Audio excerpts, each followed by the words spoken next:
This is Mark Zuckerberg, and this is Tech Addicts.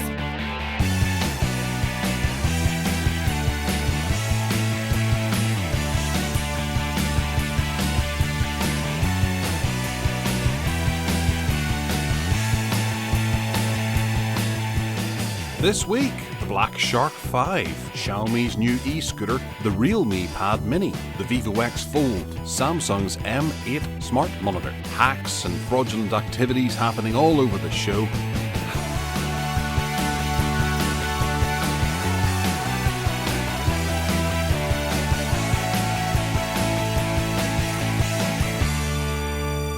Hello and welcome to the Tech Addicts Podcast. I am Gareth Miles, the host of the Tech Addicts Podcast, and joining me this week is the co-host of the Tech Addicts Podcast, Ted Sam. Hello. Hello to you. Hello to everyone, and how lovely it is to be with you this fine weekend from sunny North Wales.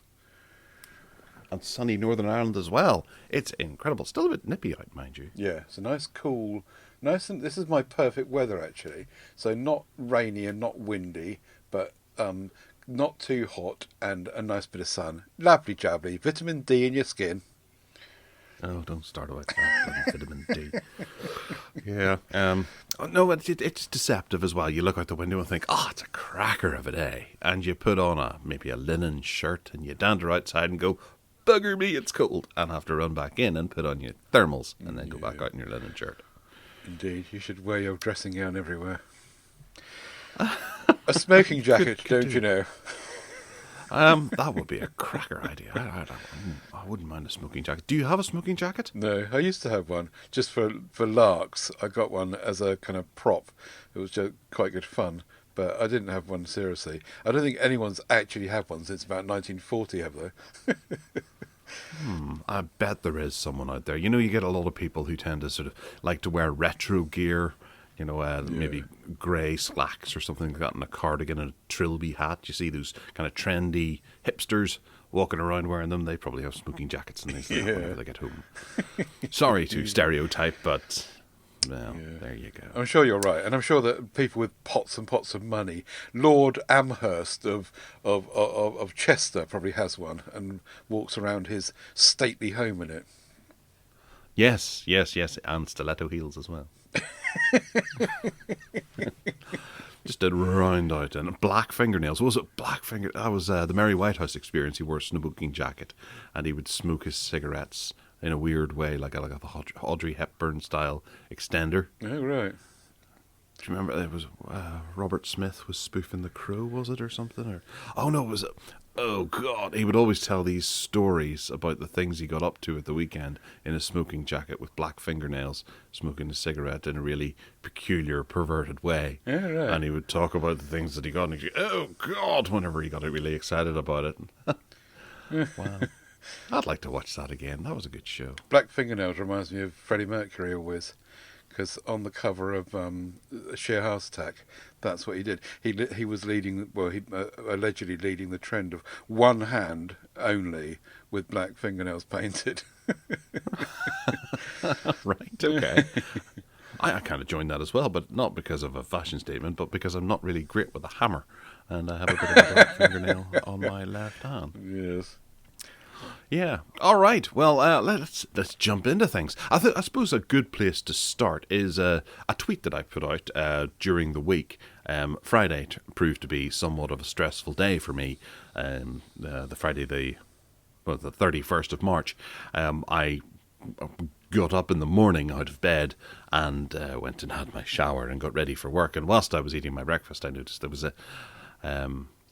No, I didn't. Sorry. No. That's a lie. Try again. I didn't notice until lunchtime. That's what it was.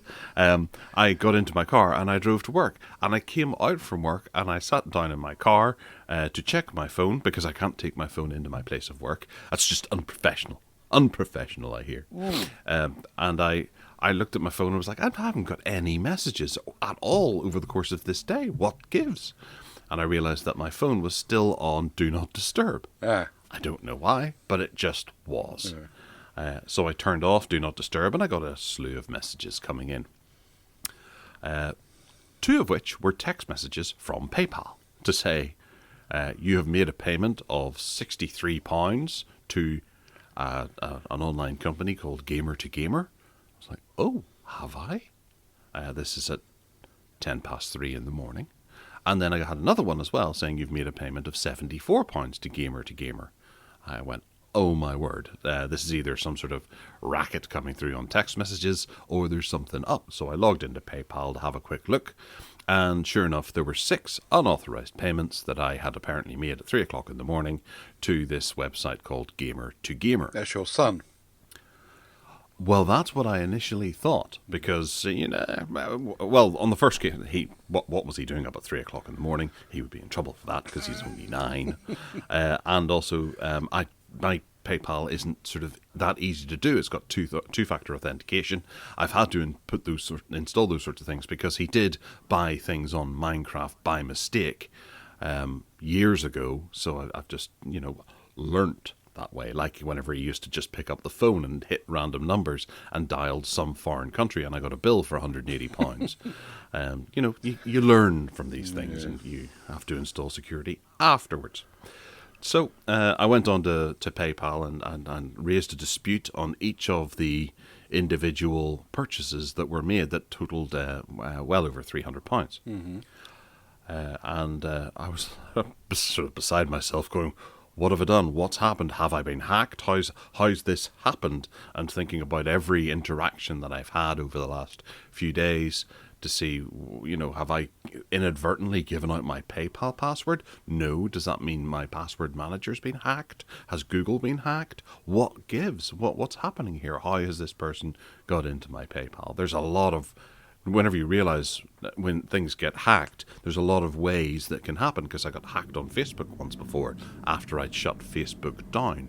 When passwords were released and Facebook didn't bother to change or get rid of the information, and people could reopen old Facebook accounts using the passwords that were leaked 5 years after they were leaked or shut down. Anyway, so I contacted PayPal about it and went, look, this is a big problem here. I'd like that money back. I didn't issue that money. And they went, yeah, that's fine. It seems, likely that it wasn't due. So I decided to do a little bit of investigation myself, and I went on to Gamer and had a go. I thought, I'll try my email address because it would line up with the PayPal address that the person has used. And lo and behold, I was able to reset the password and go in. And I discovered that I had a full profile, although the name of the profile was a girl who is 15 years old that lives in London, or Norwich. I won't say her name for the sake of, she's a minor, I suppose, at 15. But she had made these purchases through Gamer to Gamer and charged them to my PayPal account somehow, and that she'd made a connection between Gamer to PayPal. Don't know how. Absolutely don't know how. With two-factor authentication, and the fact that I only got 2 text messages to my phone as opposed to 6, which I should have got, made me think that perhaps she had some mobile number spoofing software, which I had a wee Google, and you can get them to fake a number. Yeah. But you shouldn't be able to get through the 2FA, though, should you? Well, it depends. I think the 2FA requires them to send a code to your mobile phone to be able to verify the transaction. So maybe if she's hacked my password somehow and then been able to do that text message, then she would have been able to authorize. So it's a SIM hack, basically, then, isn't it? It's the same as what happened to Richard Yates. They've hacked they've hijacked your SIM card. It could be, yeah. Which I don't know that right now, but that's my first guess. But the cool thing about Gamer to Gamer was that I was able to go in and view the transaction, and what she'd done was she'd bought gold coins for a game called Paths to Exile, or some online multiplayer game, Paths of Exile. And she had used those gold coins to buy some in-game items, staffs and bows and arrows and cloaks and things like that, magical stuff. But to protect themselves, the seller videos the transaction and then uploads it and attaches it. So I was able to see her doing the transaction with the seller online, in the game, with two wizards sort of standing opposite each other, or a warlock and a witch and I don't know, two people standing opposite each other trading for some kind of staff. And she was throwing, I don't know, 50 quid's worth of coins over at this guy, and then he gave her the staff. And then the video came to an end. And that was his proof that he'd sold it to her. Right. With her, all of her information there, her character name in the game. So, wow, what a lot of evidence. So I was able to give that to PayPal and say, it wasn't me. I don't play this game. It's this person. And they went and investigated, and I had all the money back in the bank before midnight that night. Right. It was a crazy lunch hour, I have to say, but it all got sorted out really quite quickly too. But it also might not be a 15-year-old girl in Norwich. Yeah. When it could be anyone, couldn't it? It could be a 48-year-old bloke in Moscow. Could be. Yeah. I guess maybe that kind of thing makes it harder to go after the person. Yeah. If they are a minor, if they were to register it as a minor and totally throw someone off the scent and stuff. But, that's all I can go on. And there was an address in Gamer to Gamer that complied with the address on Paths of Exile, which makes me think that perhaps the person just didn't have all the smarts. They just had a way of doing something. Or they're just even better than that and not had all of their tracks covered. But PayPal gave me my money back, and they'll let me know what it was that happened at some point in the future. So Have you told your cellular operator? No, I haven't, no. I don't know. It just smells like a SIM hack to me, and I wonder if you should do that. Whether you should at least change your password or something with the cellular operator. Who do you use? Vodafone. Right. I don't know. It's a really tricky situation. I remember when Richard Yates, who I quoted just now, was going through all this, and it was an absolute nightmare. Hopefully, yours has not gone as deep as his did, and it's just about this one incident, and nothing more will happen. But I don't know. Well, yeah, I think it's just an idea that maybe just two-factor authentication isn't quite enough now. You need everything else. No, it's a pain in the ass to access my PayPal now because I have to put in my password. I have to do my my thumbprint. Then I have to put in a code that they send to me to authorize the payment, and then I have to put in a PIN that only I know. Yeah. Just like an ATM. Mm-hmm. So that should prevent any further Yeah. things like this happening in the future. Yeah. It is tricky, isn't it? And I have the same thing with PayPal. Whenever I go into PayPal, I have to do all those sorts of things. Yeah. But it's the world we live in. See, it used to be so much easier before everyone required you to have the right information. I remember when I set up Facebook and Twitter and all those things years ago, I would put in false information. Yeah. I put in slightly incorrect dates of birth. Yeah. And then I'd record. I had a little notebook where it said Facebook, and then the date of birth that I'd recorded there. So I could know if there was a data breach or something like that, and they had this particular date of birth for me, then I'd be able to say it came from Facebook. Yeah. And also someone wouldn't be able to apply for a loan or whatever, or pay for something because they would have the wrong date of birth. Yep. But you're required to put in the correct date of birth for these companies to lose your information, which we will be coming to later on. Okay. Yeah.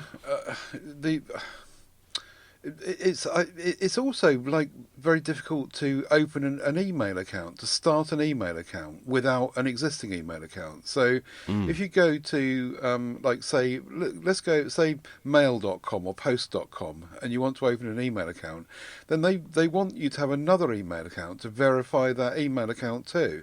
So you've got to So how that's a bit like chicken and egg, isn't it? Where someone's got to start somewhere with no email account, and I guess they're using mobile phones now and cellular operators to send codes to in that way. But there was a time when it was really difficult to actually open an email account from scratch.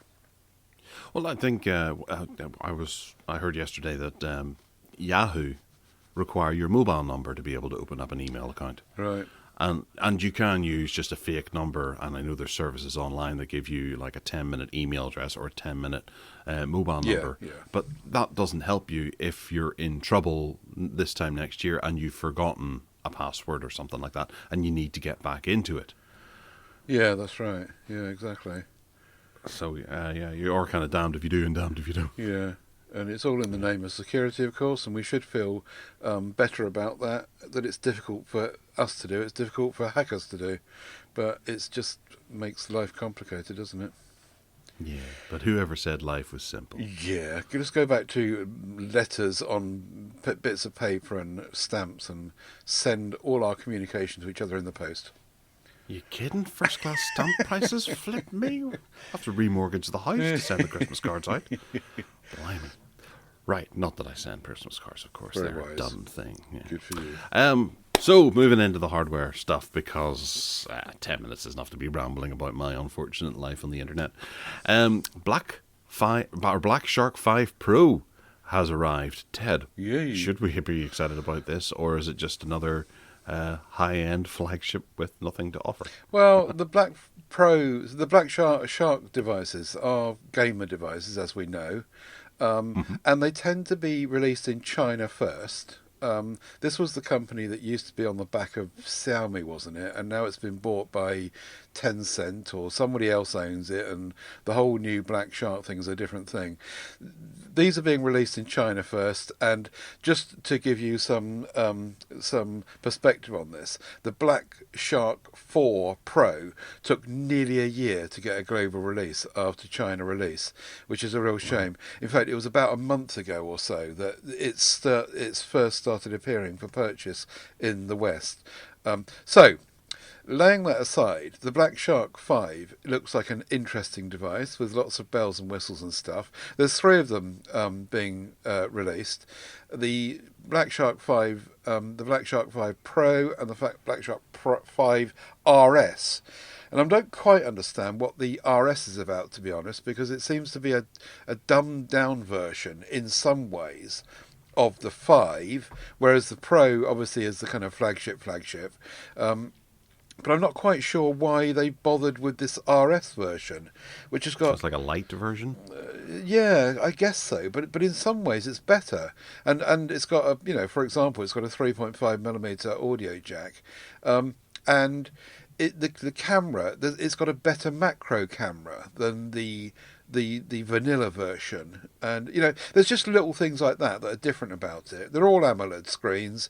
The Snapdragon 888 Plus is on even the RS version, whereas the other two have got the Pro's got an 8 Gen 1, and the Snapdragon Vanilla has got a lesser chipset, the 870, than the 5 RS.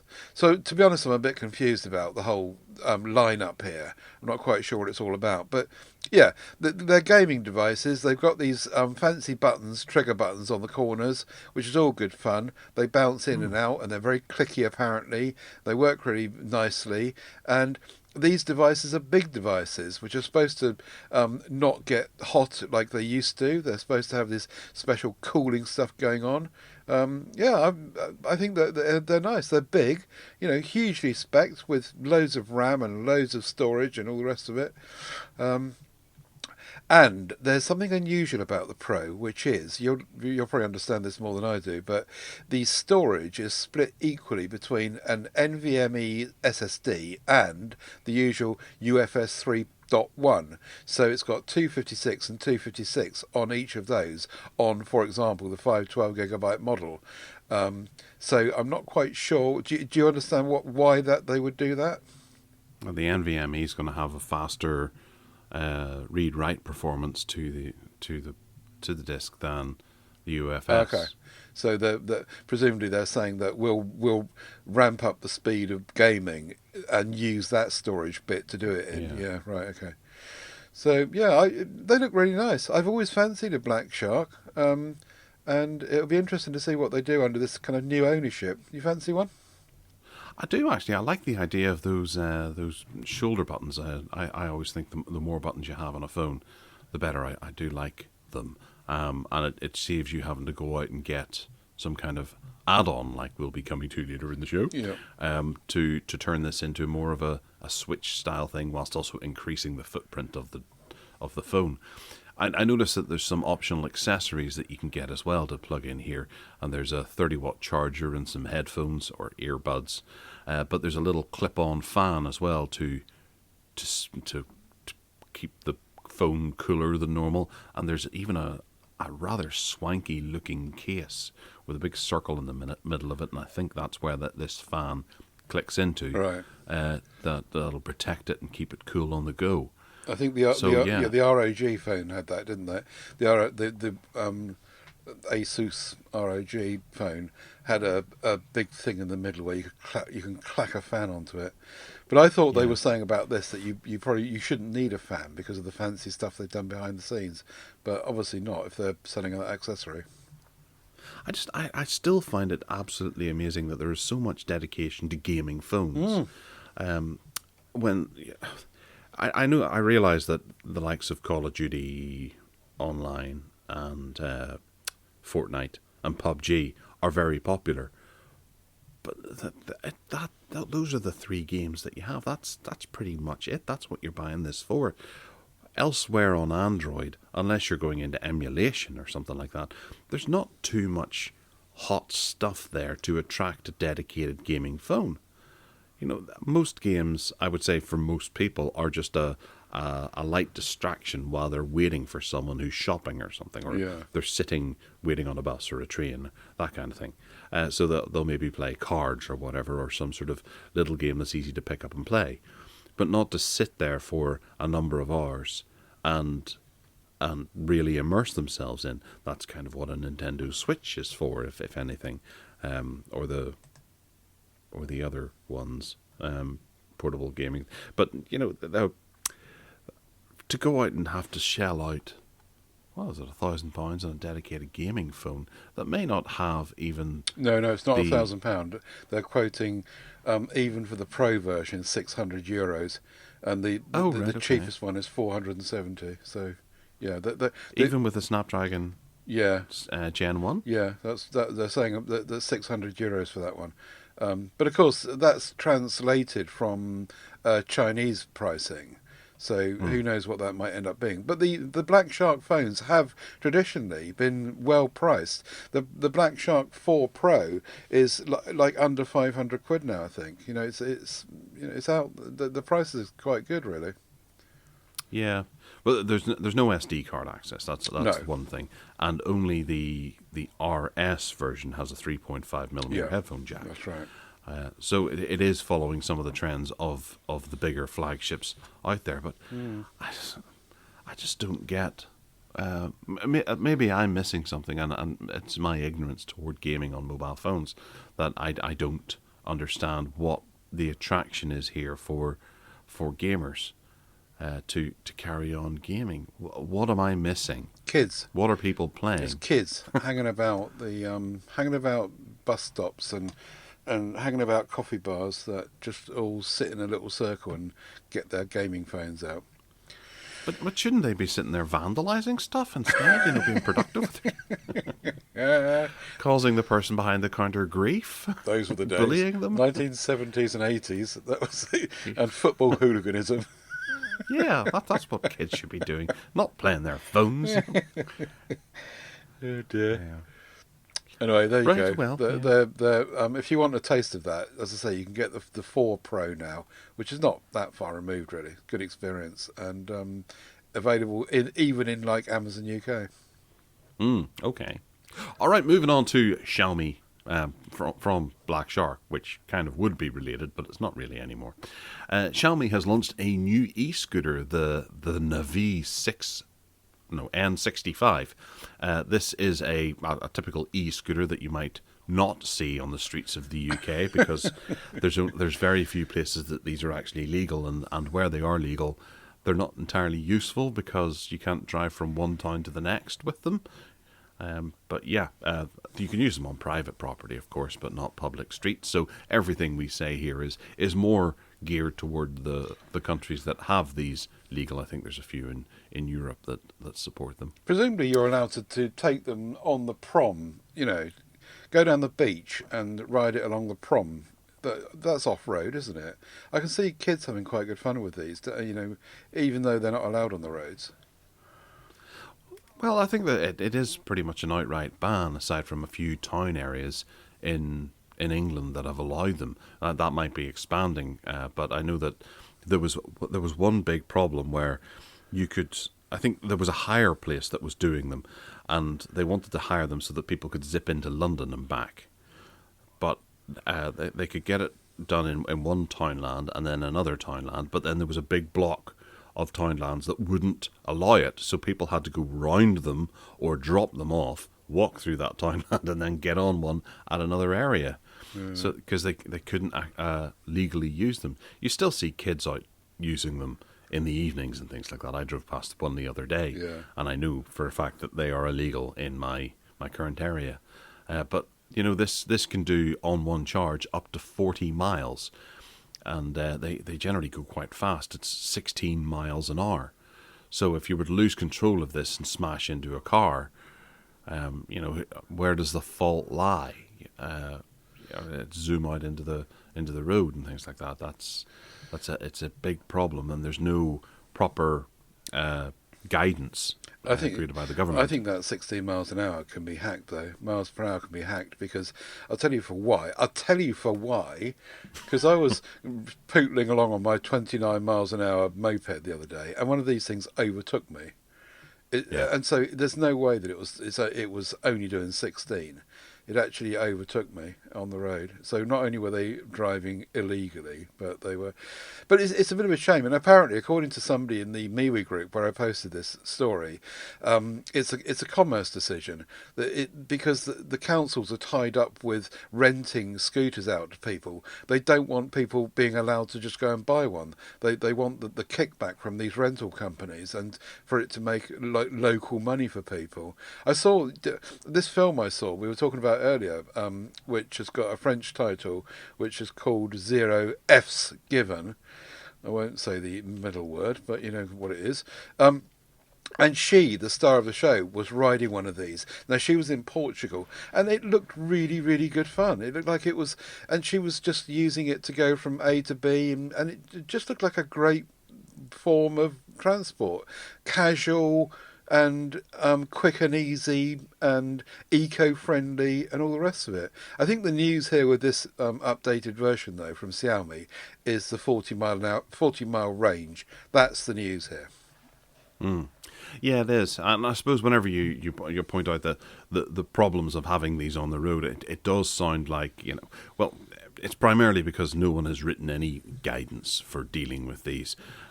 Yet you can jump onto a racer and you can drive down the Bangor to Belfast road at, well, about 30 miles an hour, which I think that you could get up to going down there and zip through the lights and things like that. And so, this... if you were to crash on either of them, you would still result in the same amount of damage. But yeah, I guess there's something that's coming and you can't stop them. It does seem to be a bit of a waste of police time having to deal with them, having to pull over kids that have maybe had an irresponsible parent or an uninformed parent who buys one at Christmas and says, here you go, off you go down to the shops and get me the paper. Because that didn't happen since 1987. But yeah. Packet of B&H. Well, yeah, it does seem really attractive. I remember seeing someone zipping through the traffic on one of these years ago over the Albert Bridge going into Belfast. And I just thought, you lucky... I wish I could be doing that instead of sitting here. But, you have to do some kind of test, I think, to be able to perform on roads. And, like you have the cycling proficiency test, which everyone should undertake. You should have something like that for these as well. You don't have to do a test to ride a horse on a road.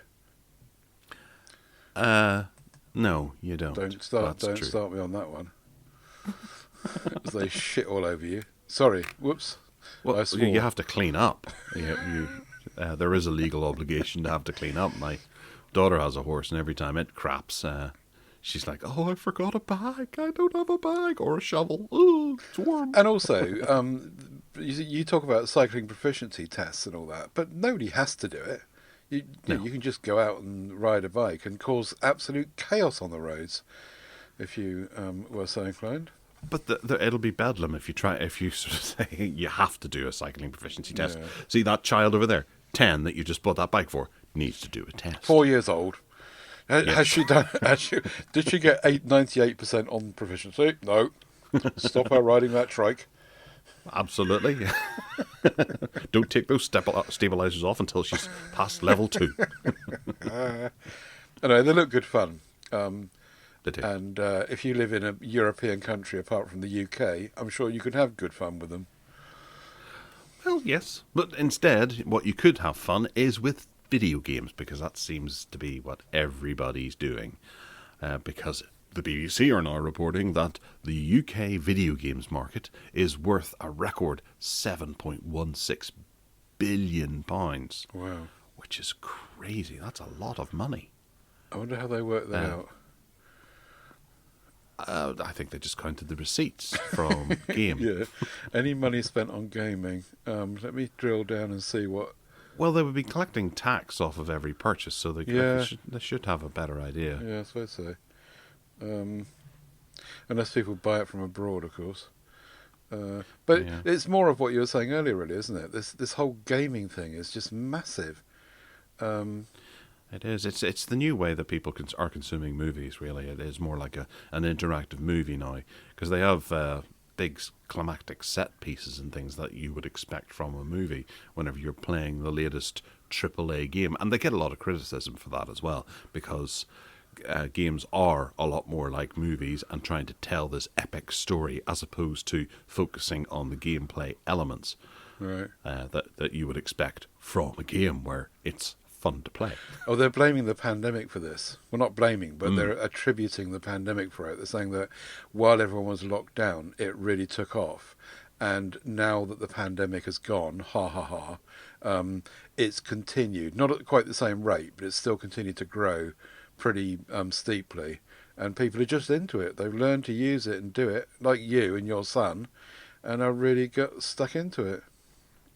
Well, we were always in it. That's true, yeah. If anything, during the pandemic, I bought less games, although I did buy a PlayStation 5 purely because it was there and available and I could do it. Amazon was very nice and I got it on Christmas Eve.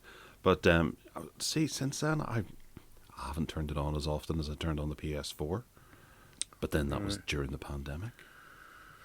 Yeah. But, well, you yourself as well. You've bought the Evercade, you've bought the Nintendo. It's all your fault, though. If I hadn't have been talking to you, I probably wouldn't have done those things. I might have bought the Nintendo, but I would never have bought the Evercade. And the proof of the pudding is in the eating, is that I hardly ever turn the Evercade on. Whereas, That's because you've got some crap collections. You need to get the good ones. right, okay, here we go again. So anyway, yeah, the Nintendo I would have done, but yeah, gaming is. But don't forget that I'm nearly 60 as well, which this is all they're talking about with this huge growth. Presumably, like people between 0 and 25, aren't they? And you. Yeah, but well, obviously you get the legacy gamers as well, who are around my age group that grew up with the Nintendo Entertainment System, the Super Nintendo, and the Mega Drive, and all that kind of stuff. Yeah. So that we already have a firm footing or foundation in gaming, and I'd say that that's where most of the skepticism about all this comes from, because I look at some of the games my son plays, and whilst, yes, I probably would have lapped up something like Minecraft when I was his age, I look at it now and think, where is the actual game? The Call of Duty games that happen, I don't see the fun or the attraction of those games. Or you have a look at something like FIFA, which is there's a new version of it every year. Yeah. That looks exactly like the version from last year. Football hasn't really changed that much year to year, so for them to put out a new version every year just means that they're updating teams. And presumably And graphics. well, not even really. There was was it FIFA 15 and FIFA 16 were exactly the same. They just had the team facelifts, Right. to bring in the new names. And the new version of Pro Evo, I can't remember what it's called now, but it was one of the worst games of last year. I suppose Because it just wasn't value for money. I suppose football is a captive audience, though, isn't it? Because not only are you going to get the lock-in with people that follow a team, so if you're a fan of Arsenal or whatever, you want to be a part of this because you want to be interacting with an Arsenal thing, but also you've got people that once they start doing it, they want the next one because they know their team, they know their players, and they want to actually play a game which is up to date with the current players and not last year's players. A bit like mobile phone use, I suppose.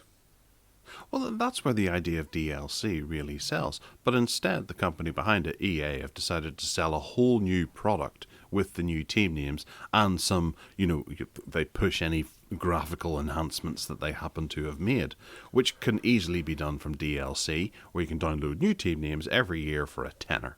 Instead, why not just burn a whole new disc, stick it out in the shelves for 70 quid? Right. People will pay it. Yeah. I'm sure other people will come back and go, no, it's got this and it's got this and this. But at the same time, it's a football game, and if I went back and played Match Day on my Amstrad, it's not going to be that much different to FIFA, is it? Well, you'd hope graphically it might be. Well, obviously, but the rules are still the same. Yeah. I get the point. The pig's bladder goes into the metal rectangle at the end of the field. Yeah. But my idea of gaming was always about platforming, as you know, and those ones are a little bit more timeless. As you found with the Evercade, you can go back to those, and the fact that the graphics are not sparkling, shining like they would be now doesn't matter because it's all about the gameplay. It's all about the interaction with what's going on, and I love all that. And this is why I go back to the Nintendo games because they're just so well polished, and the gameplay is just really, really engaging. It's good stuff. We'll come to that later. Yeah. And right now, we'll go from that news report back to some hardware. The Realme Pad Mini is going to launch tomorrow. If you're listening to this tomorrow, then it launches today. And if you're listening to it the day after that, it launches yesterday. In the Philippines. Yes, April 4th is when it goes out. They say it's arriving soon, but the article says 4th of April. This has a 6,400 milliamp hour battery, an 18-watt charging thing. It's got an 8.7-inch screen, which is really nice little size, if you ask me. It's 7.6 millimeters wide.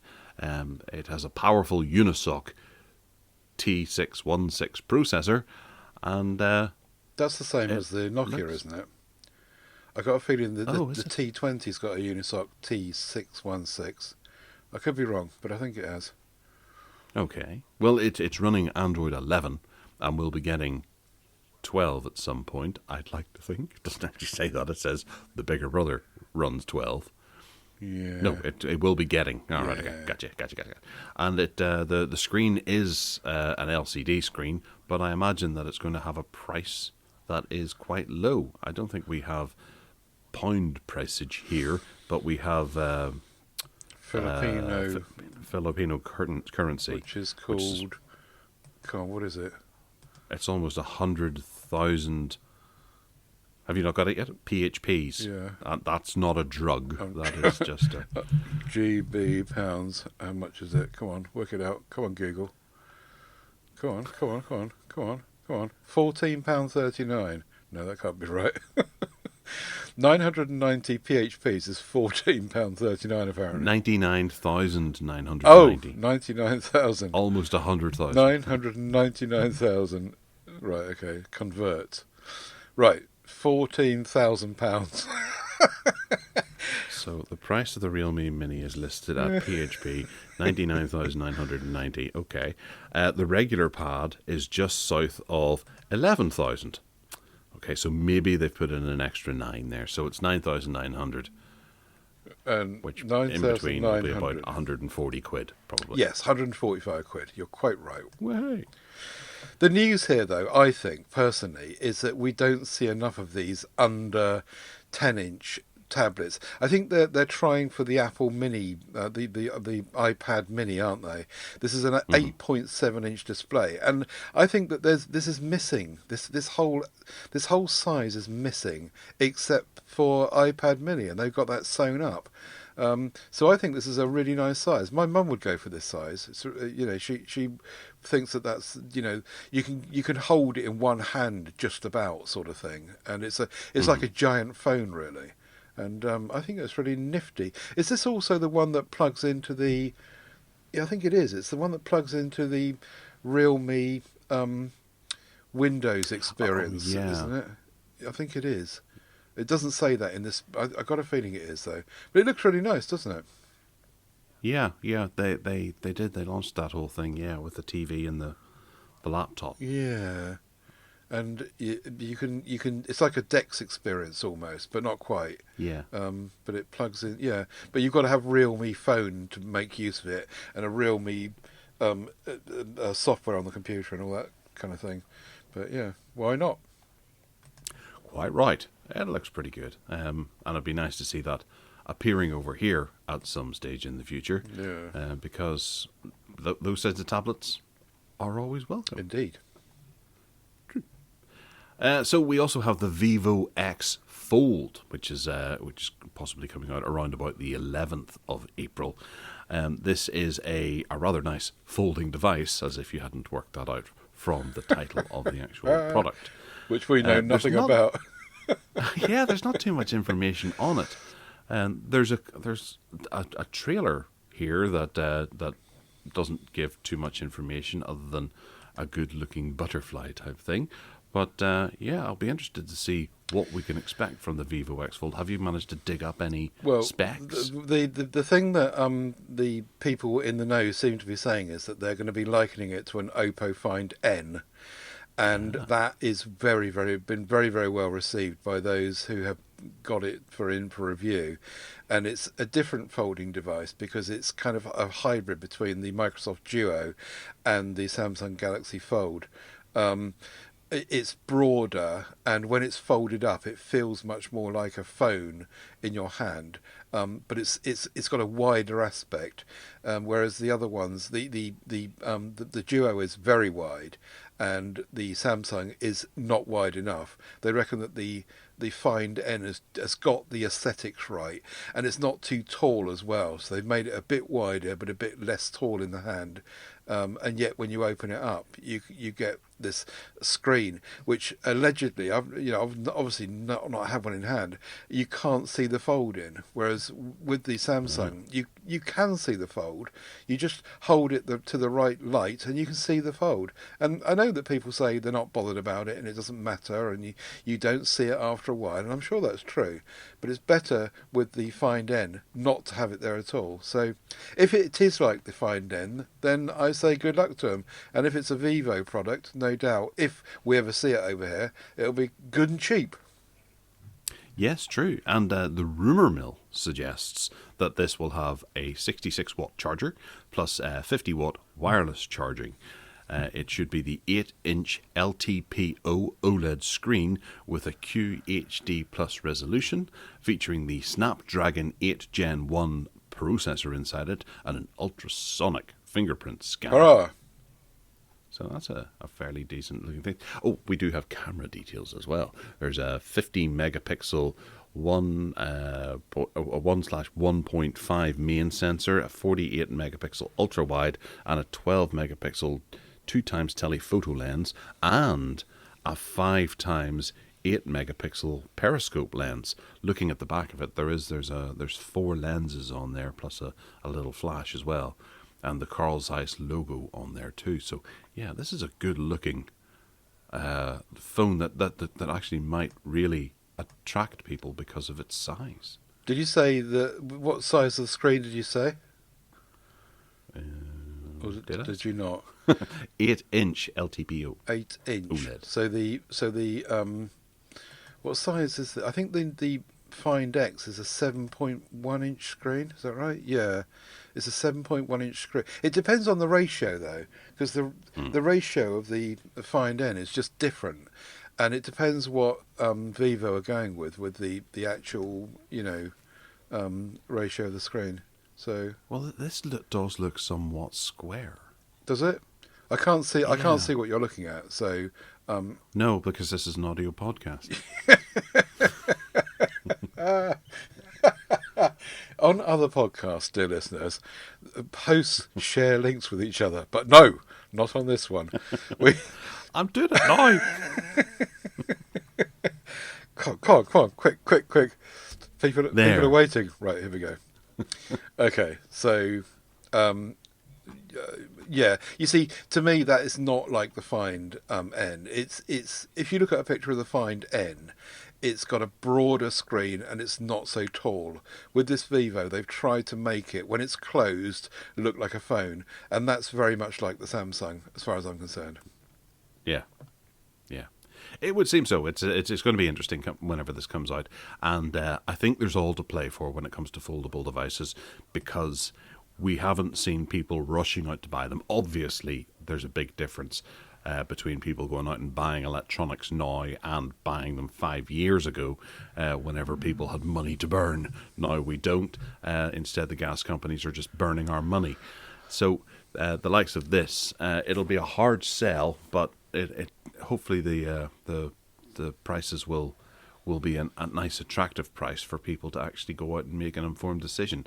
I would love something like this, and given that we've been talking about Vivo over the last couple of weeks, it's a company who I would trust to make something like this, and a very attractive option. Yeah, and Oppo, who are usually very keenly priced, have got the Find N, if you can find one to buy, at $1,400. So that's a lot of money, and usually Oppo are keenly priced, as I say. Vivo, well, they're all in bed together, aren't they? Any of these companies under the same umbrella. So maybe on launch it's going to be that kind of price. Hopefully not. Yeah, true. Well, moving on to something a little more less portable, I suppose, would be the Samsung M8 Smart Monitor. This is I'm guessing it's some sort of smart monitor. It's 32 inches in display. It's got a 16:9 aspect ratio and comes in a 4K resolution flavour. I guess you just plug this into stuff and away they go. It's got it includes Samsung DeX capability, Apple AirPlay 2 and Microsoft 365 cloud services are compatible with it. So I think it begs. I think what's going on here is that, well, apart from them trying to get in on the Apple territory of the 24-inch iMac, is that it's got the hub built into it in the same way as an iMac has got some brains built into it as well. But you can just plug whatever you want into it. So as you say, you can get the DeX experience, the Apple AirPlay experience, and whatever else you want to do.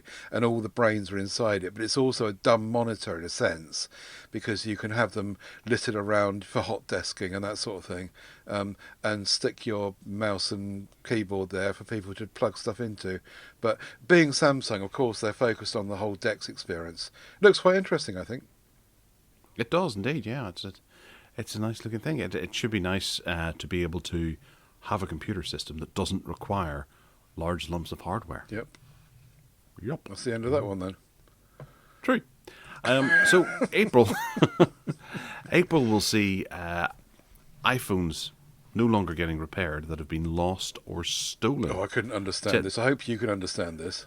The opening paragraph is just confusing. Apple has always had policies to not provide repair service for lost or stolen devices, but only if they had the Find My feature enabled.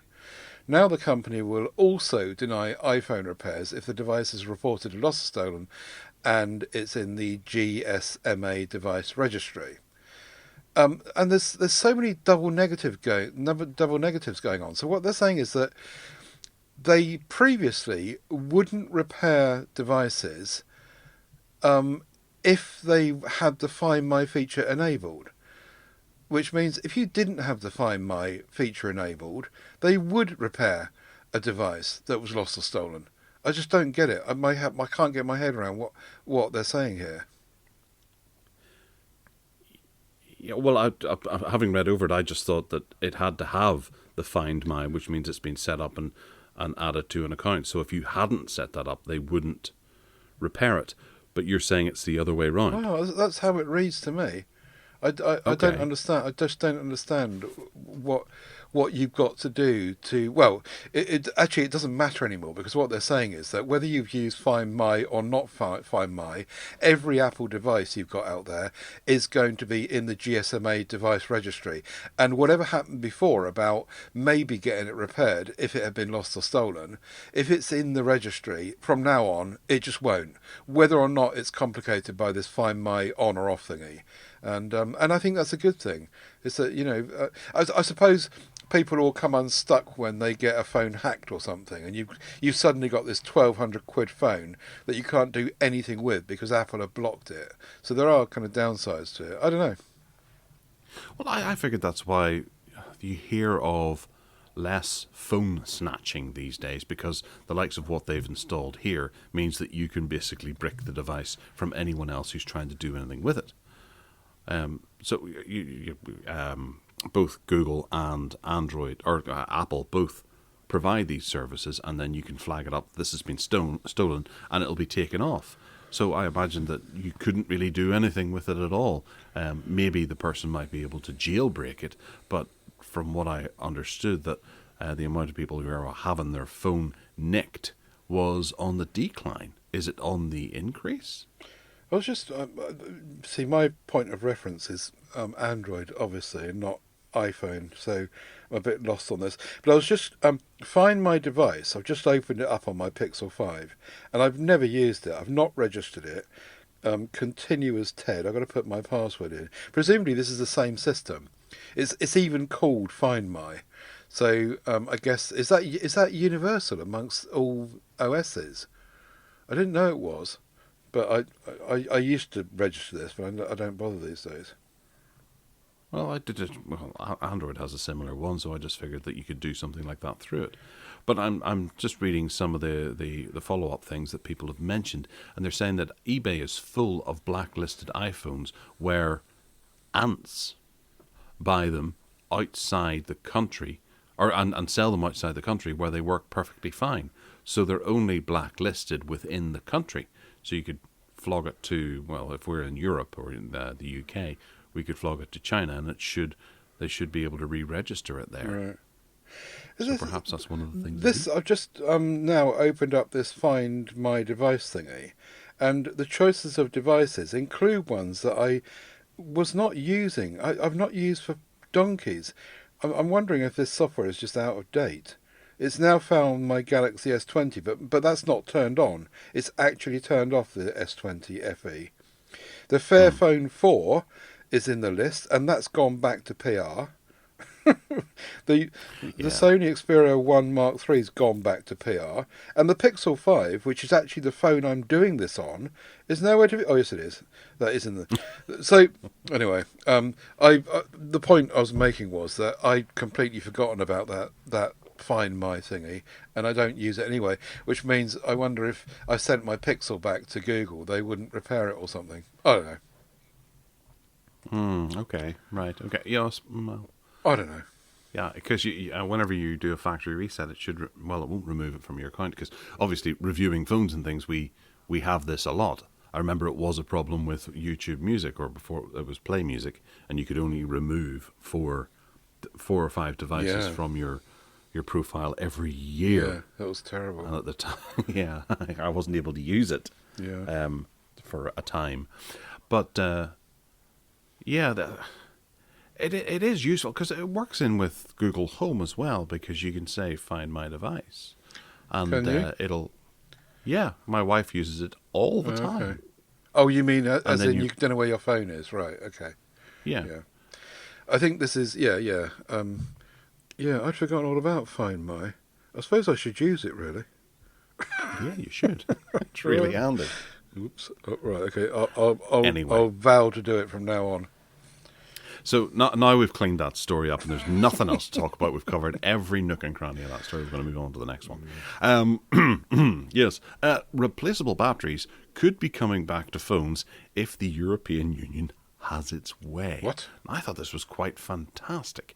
The European Union could be passing legislation to ensure that phones are built with the ability to replace the battery. Is this an April Fool? I hope not. No, it was March 30th, so it can't be. Seems unlikely, doesn't it? When phone manufacturers are all going down the sealed up, no ports, everything route, and then suddenly the EU are saying, no, we're going to turn tail on that. We want removable batteries now.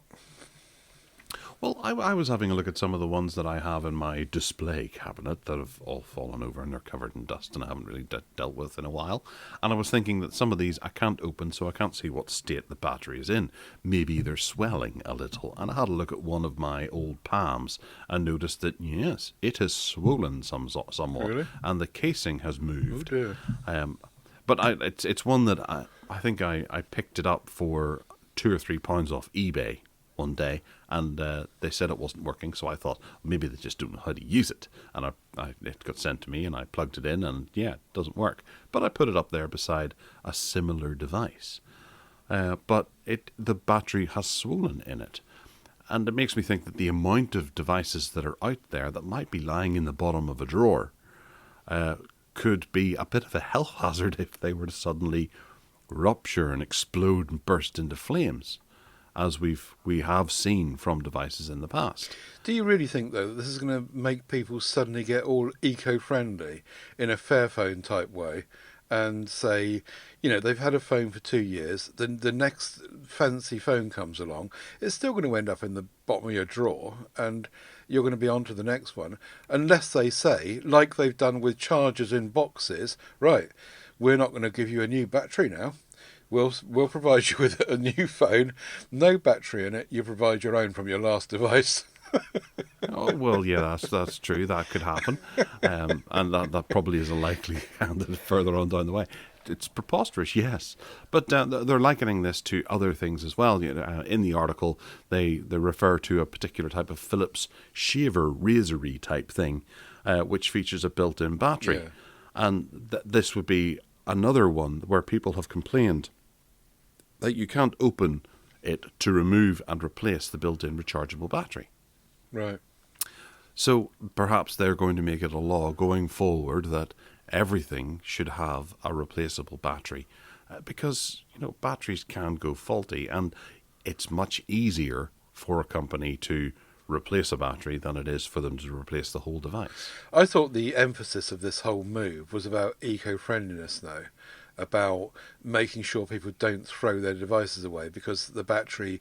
You see, I've got, at the moment, I've got this electric fan, USB fan thingy, and the batteries are knackered after a few years of use.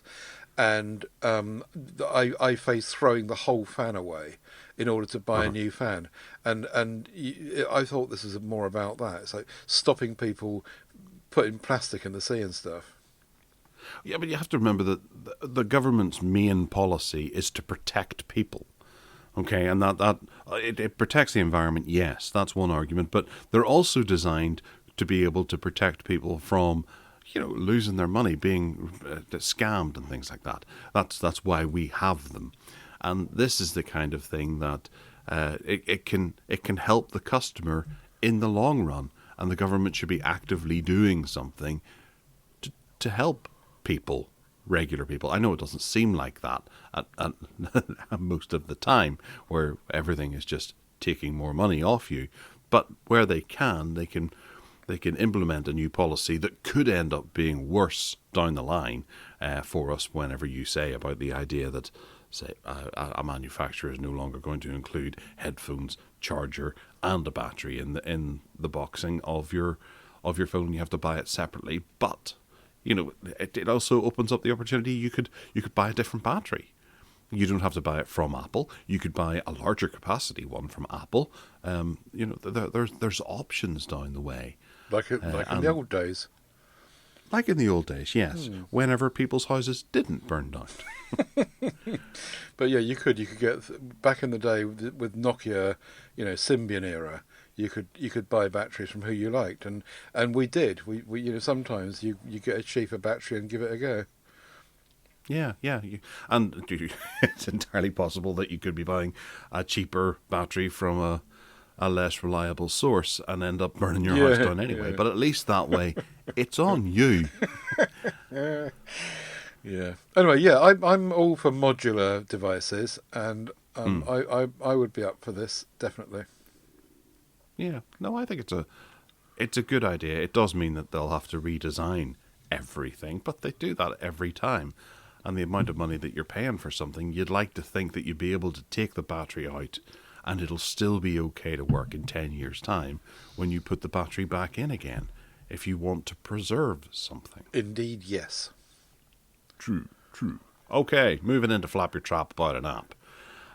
Hey, Angry Birds is back. I couldn't believe it. I thought it was an April Fool joke, but it's back, and it's the original classic Angry Birds that I used to play on the iPad, which was just brilliant. Is back, and they've replicated it almost exactly the same, and it's on Android as well, which it wasn't before, and iOS, and it's 89p, no adverts, no splash screens, no nothing, 89p, all in, the whole game, and it looks like Rovio are going to be doing other of their products as calling it a classic. So this is classic Angry Birds, but classic something else for the next one along, and it's just brilliant. And it saves progress across devices. So what you do is you give it your email address if you want to. You don't have to, but if you do, and then it sends you a code when you use it on a new device. It sends you a code to your email address with your code, and you stick it into the next device, and your progress is updated. It's just brilliant. I love it. It's interesting to note that, just reading through the article there, that originally Angry Birds was released in 2009 on the iOS, but this is the 2012 version, which people much preferred. Oh, right. That they've gone back and remastered, which has 8 Angry Birds and 390 levels. Oh, okay. So the one that I played on the iPad would have been the first one, definitely. So actually, there might be stuff on this that I don't know then. Yeah. Yeah. Well, they must have just expanded it and things. But this is what I want to happen. I want to see people coming back and actually buying games and not relying fully on adverts and in-app purchases to be able to maintain their interest in the game. All over this, whilst it's Angry Birds and I'm not a big fan of that, bring back just buying a bloody game and enjoying the game for the sake of it, not trying to turn it into some sort of money spinning franchise or ecosystem that you have to buy coins. Here. Well done. Well said. And well done, Rovio. That's a brilliant move. True. Right. Yes. So Russian developers are actually going to be creating their own alternative to Google's Play Store in a move that... I suppose it shocked the world, I think. It's going to be called, what was it called? The Nash Store, or R Store in English. And it should be compatible with Russian's Mir card payment system, where you get to pay for things in Mir. Mir. Mir? I think it's is that probably what Mir. they gave to Jesus whenever he was born? Yeah, something like that. Yeah. Right, okay. If he was. Let's not go there. Do you remember the Yandex? Was it Yandex? Why e-ink screens? No. This was an attempt some years ago at I think it says it in this article somewhere. I can't find it now though. Some years ago they made. Oh, here it is. Yeah, Yandex. It was a Russian app store that we were playing about with, which you could install. You could side-load it onto Android devices. When we were mucking about with HTC devices about 10 years ago, this was an option. And you could go to Yandex, install it, and I think... I can't remember what the purpose was over the Play Store, but... it was there. And presumably they're having another go at this with this Nash Store. I don't know why there was an American Yandex, accent. they did. email and photo storage. I remember that as well because I think I had a Yandex account. Yeah. Oh yeah. Wonder if I still have No that. wonder you've been hacked. The Russians have got your details. Well, that was about 10 years ago. Yandex Mail. Can I log in? Oh. Yandex store. Oh, yeah. I do remember the Yandex thing, and there was one specific purpose why we were using it. Something we couldn't do with Google. Dear listener, do remind us what it was. There was some real good reason why it was considered to be. Maybe it was because it was free or cheap, or was it to do with Yotaphone and was the one with the Yola? e-ink Was it screen. Yola? Oh yeah, Okay. you're right. Yes, the e-ink screen that turned into a Russian thing, didn't it? Because this Russian company bought it. But yeah, I've got a feeling you could install Yandex on Yola phones as well. Mm-hmm. Anyway, I need reminding. Oh, that's interesting. Well, obviously, this is fallout because of the Ukrainian conflict, and Google has removed or suspended, access to the Google Play Store and YouTube for Russian people. So they're having to try and work out a way of being able to use stuff on their phones without the Google ecosystem. Obviously, Apple will have done something similar. Does that mean every iPhone in Russia has sanctions against it or suspensions, and you can't? Yeah, I think so. I think they've been cut off basically, and the question here is how on earth are the authorities in Russia going to get developers of apps to put their stuff in this Nash store, or maybe they don't want to. Perhaps this is more about Russia wanting to isolate themselves. So they're going to say, we don't want other people's apps. The ones in Russia are going to be from Russian developers, and that's it. We're closing ourselves off from the world. Somewhat like China, then. Yeah, exactly. Although China are a bit more open. I suppose they're not really, are they? But yeah. Anyway, let's not get political on this. No, but I think there's something I was reading. Oh yes, we'll be coming to it later on, where something has been launched in China, despite them having walls up to stop things from being released from the West. Right. Anyway, yes. We'll move on to the next topic, Okay. because we'll come to that later on. The Amazon Luna, which has... I don't know if anyone knows of it. Some people have probably heard of it. This is an online gaming system, a bit like Stadia and NVIDIA GeForce Now. This is Amazon's attempt at making something similar that allows you to play or stream games to your television over the internet. Android Police have had a go on it because it's left beta and it's now officially released and launched in the US, and you can go to Amazon and purchase it and play some of the games. It limits to 1080p. There is no 4K at the moment, and a bit like Amazon Prime, the one thing that put me off it was that it costs you something like $6 a month, and there's a variety of titles that they include, but you can also add to it by subscribing to channels inside it, a bit like with Amazon Prime, where you can get other content. And you've got the likes of the Family Channel, the Retro Channel, Jackbox Games, and Ubisoft Plus, which is something that Stadia does as well, for a slightly higher price. But they don't package in 4K. And I think I got the basic idea that the reviewer seemed to do very well with it, enjoyed it very much, and thought it was a very reliable and robust service, whilst capped at 1080p, which I think most other services manage to handle with great ease. It's whenever you start ramping it up to 4K, that's whenever you have lag and problems arriving. But it's a grand thing. The controller, which I noticed was a bit peculiar, is powered by two AA batteries. Yay! Yeah. It's not wirelessly rechargeable. However, it's lucky that Amazon sell their batteries. So you can go and buy a big batch of AA batteries to power your gaming Or buy needs. any loops. By what? Eneloops, the Interloop? rechargeable AAs. They're great. Oh, yes. I have a few. I don't call them that, though. I just call them rechargeable AAs. Don't have a fancy name down our way. So, Ted, is this something you're going to have a go with and then cancel and then have a go Yeah, with? probably. And then cancel and then have a go It with? depends on how much the hardware is, because knowing Amazon, they'll probably try and undercut everyone else and get these controllers in people's hands to have a go when it arrives in the UK. And the hardware, the controller does look a bit odd. You're right, but apparently, according to this reviewer, it's made really well. It's very solid and blah blah blah. So I've no idea how much it's going to cost. He doesn't seem to say how much the actual hardware costs, does he?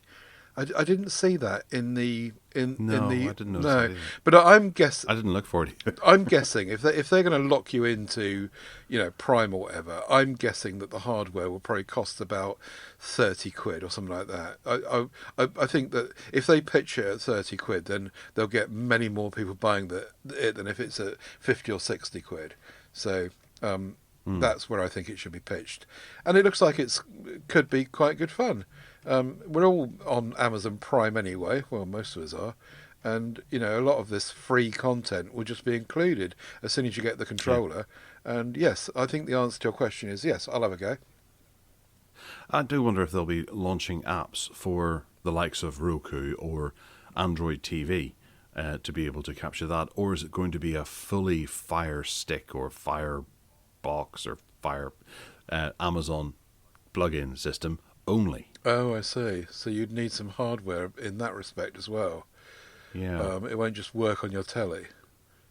Whereas the likes of Xbox, they've sort of released their client to everything in order to gain more subscriptions. Right. Amazon would have thought about that, wouldn't they? You never know. They are a big enough company that could try to demand that.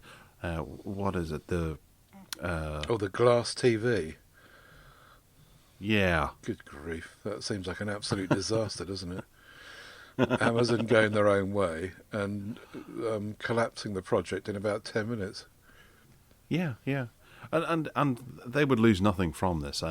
Whilst Google have a good track record of only cancelling things that they do for free and not stuff that people generally pay for, I do think that if this was to be non-profitable, Amazon will shut it down. I have my Fire TV gaming joypad that I bought for, I think it was about 60 quid, to be able to jump on to Amazon's first attempt at having a gaming system with their first Fire TV. And it was such a waste of money. I think I used it about 3 times to pay a couple of old Android games, and that was it. But after that, they just sort of went, no, we're not doing anything with it anymore. You wasted your money.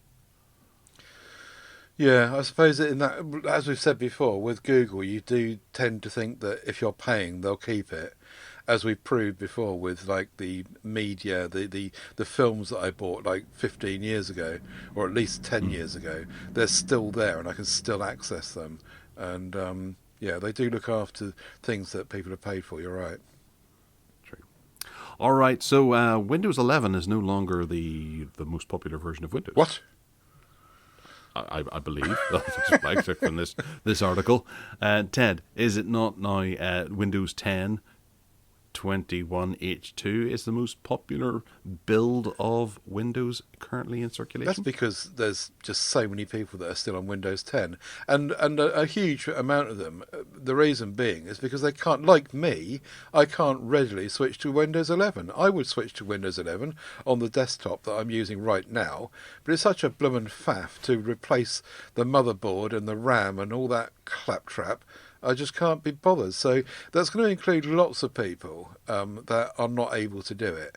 And the slowdown was probably inevitable. You roll something out, then, the people that can adopt it are going to adopt it. They're supporting Windows 10 until 2025 anyway. And so people like me are just going to say, well, hang you, Microsoft.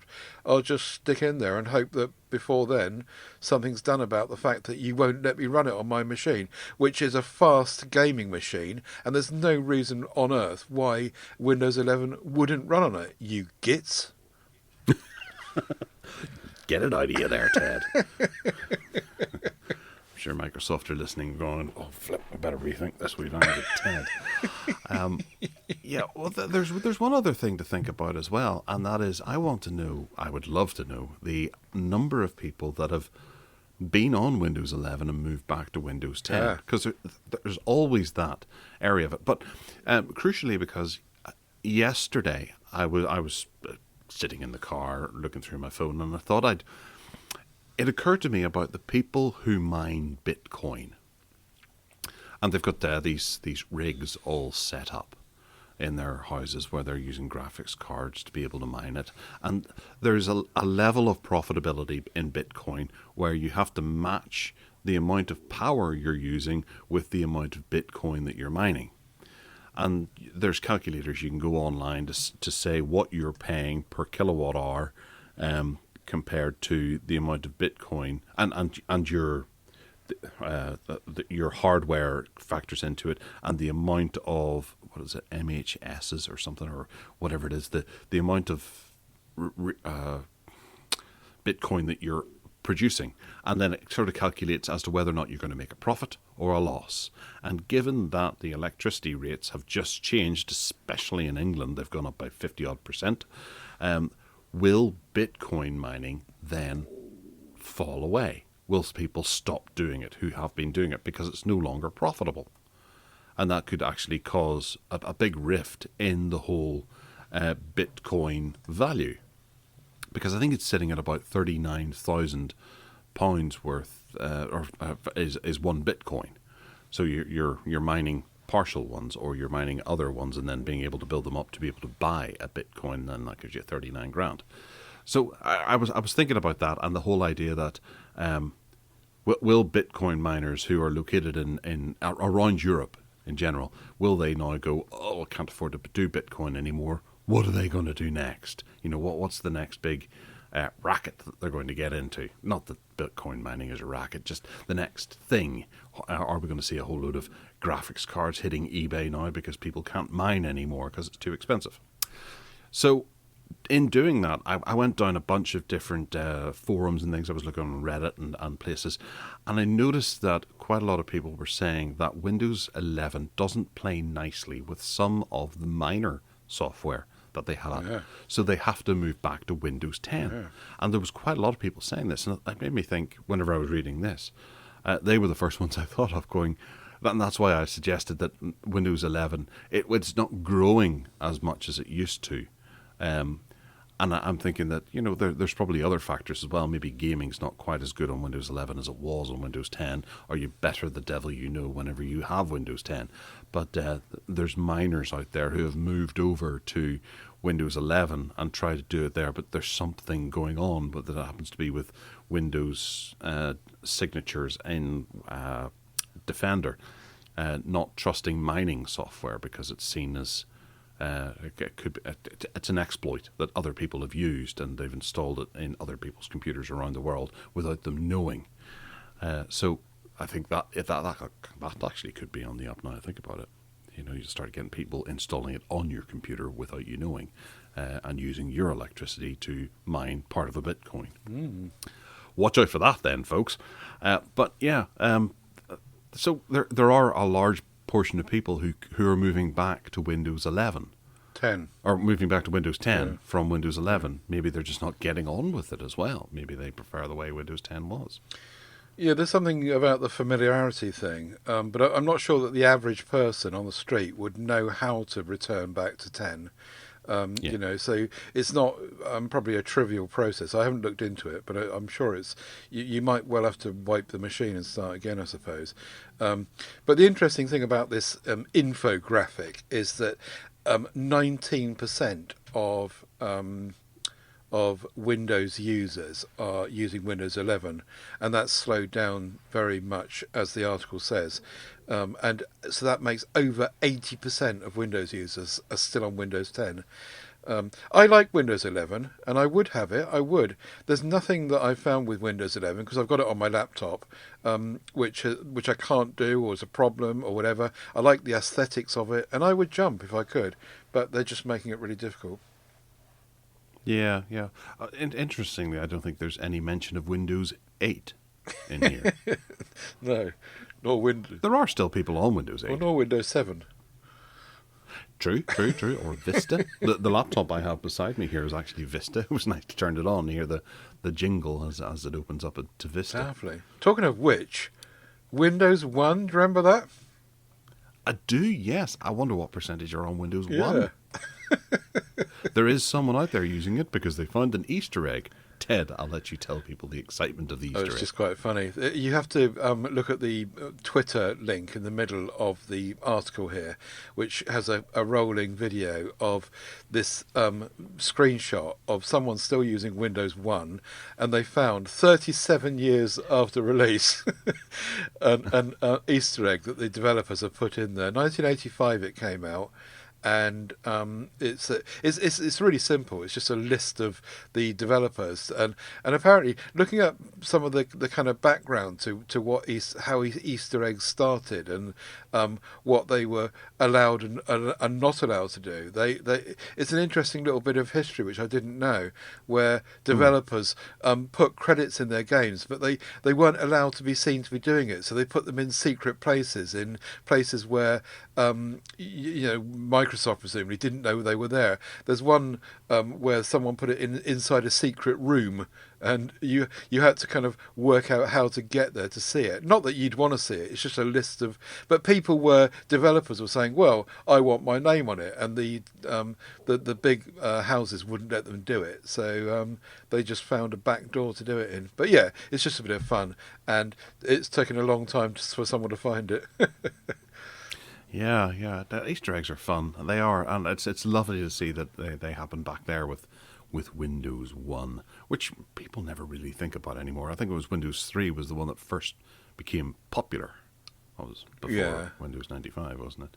I remember having Windows 3.3 installed. Oh, it was Atari. Sorry, it was Atari. They didn't allow credits in their games, so this guy called Warren Robinett hid his name inside a secret room, which you'd have to get this access to this Easter egg to see it. So it's Atari's fault. Yeah, that was the origin. That's right. Yeah. Well, Microsoft have decided to go and update their Windows, their Your Phone app that comes with Windows 10 and 11 that allows you to connect to your phone and do some bits and pieces here and there. And they've started by retitling it to Phone Link from Your Phone, which makes an awful lot more sense, to be honest.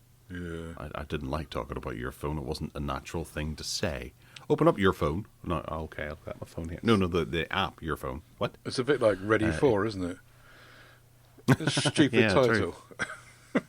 But it's got to stand out, and everything's taken right now, so you got to come up with something a wee bit different. Yeah. But I've never really gotten on, actually, with Your Phone. It's still called Your Phone on Android, though. Mine says Phone Link now. I think it also depends what phone you've got, because Okay. Samsung being in bed with Microsoft, and Pixels are doing it now. I think they're rolling it out, but I don't see what they're saying we should be seeing in this article in The Verge. So I'm guessing that it might be America First again or something. I did see, when I turned on Your Phone, I did see there was on my computer there was a thing that's flashed up and said, "Your phone is now Phone Link. Click here to continue using." And I clicked on it, and I thought I was going to see this lovely new graphical Windows 11 style layout, but no, it's just exactly as it was. So presumably they're rolling that out. Or I did wonder, maybe if you only see it if you're using Windows 11, perhaps that's it. You can't actually see it. Another bit of prejudice against us Windows 10 users. Well, I'm using Windows or Phone Link here on Windows and R11, and it does it. There is a a bit of a digital change over. It's having trouble syncing with my phone again because it just doesn't bloody work. Right. Yeah, the whole syncing process is not very good, I have to admit, because I've been playing with the Duo lately, and very often it feels like it's crashing, and then you think, oh, I'll give up on this, and then the next thing you know is that it's just working, and the Microsoft software is just reporting it badly. Yeah. But presumably you can't see, if you do get in, you won't be able to see this left side notifications and top tabs yet. No, I've got the top tabs. Have you? They are. And Yes. the notifications list on the left. Well, I can't open that at the moment because it needs permission, which has already been granted. Okay. And Maybe I it never is. went away. Perhaps it is Windows 11 then. I'll try it on my laptop later and see if suddenly I'm allowed in. But at the moment, I'm just opening your phone link now. And no, it's just the old one. And when I go to About and check for updates, I did this last night, and you're up to date. So, yeah, maybe it's Windows 11 only. No, I'd say it is. That's probably one of the incentives to try and grow that one in the story before. But no, I can't. Limited to 4 notifications per day. How do I change that? Maybe that's the reason. I don't know what you're... No. I'd have to... I'll talk to you about it off air when I've got my laptop running, and I'll see what you're seeing. Well, I'll not distract myself anymore. I just get so annoyed at that thing. Every time you want to send a message, you're like, oh, all right, I'll go and use the Android Messenger for Chrome. Oh, it works fine. Great. Yeah. We'll use that instead. What Samsung have done with it, and what the Microsoft Duo have done with it, is a step further, though. And they're reporting that they're getting into bed with Honor, I think it is, and doing the same thing. So you get this access to your apps on your computer screen and stuff like that. So they are rolling out stuff to make it better for everyone in time, I think. Well, yeah. And I think the Pixel's not going to go there because Chrome's working on its own thing. The Phone Hub, yeah. The Phone Hub yeah. works at the moment in Chromebooks. And it works pretty well down in the corner there, but it doesn't have the depth of interaction that the Phone Link by Microsoft has, and the deal they've done with Samsung with that. So you can sit there and look at notifications, and you can look at settings on the phone, you can see battery, but it's just all really limited, and it doesn't yet work on Windows anyway. No, but I've got a funny feeling it's in the pan, and it's currently being cooked. Oh yeah, definitely. Yeah, one day it'll arrive and all will be good. But moving back to issues with hackers and things, we're going into Apple and Facebook territory here because 9to5Mac broke a story regarding Apple and Facebook, who have reportedly provided personal user data to hackers who posed as law enforcement. And this was in mid-2021. Apple provided customer data to hackers who masqueraded themselves as law enforcement officials, and now it's turning out that those forged emergency data requests were actually not from law enforcement officials, but from hackers. So it opens up a big question. That means that Apple, despite everything that they've said in the past, are happily complying with law enforcement officials, because if you remember the big story where they were refusing to unlock a phone to further a case, and they said no. But obviously they're changing that, or they have changed that at some point, and they are happily complying with law enforcement officials. I think the law changed, and they brought in this emergency thingy, and Apple had to, they didn't want to. Yeah. But which has now opened this up because it's a fully automated process. No one is at fault other than the person who wrote the automated process, because both Apple and Facebook do this through full automation. You don't phone up and say, "Yo, Tim, I need this information off this phone stat." Okay, officer, I'll do that now. Instead, things are filed through, and blip, blop, bleep, it comes back from Apple. no one actually interacts there. It's not a person in person. Whereas, in the UK government, if you ask for information, there's a civil servant who's put in charge of that to get that information and hand it to you. So that you know what you're getting is actually through a person. 17 weeks later. No, I think it's 10 days or something like that. It's not that bad. We're not that slow.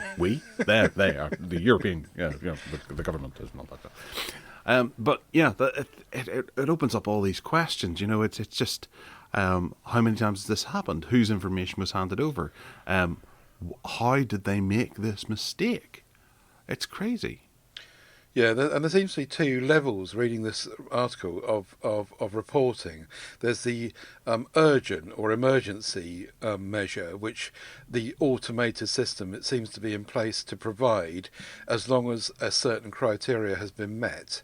And there's the routine one, and they're quoting figures of the routine ones that are processed. In 1 year, they're talking about, 17,000, 21,000 reports, requests for information were submitted to Facebook, wasn't it? And 17,000 to Apple.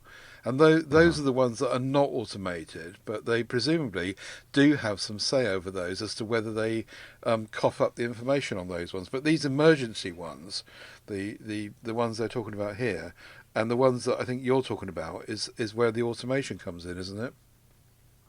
Yeah, I think so. Yeah.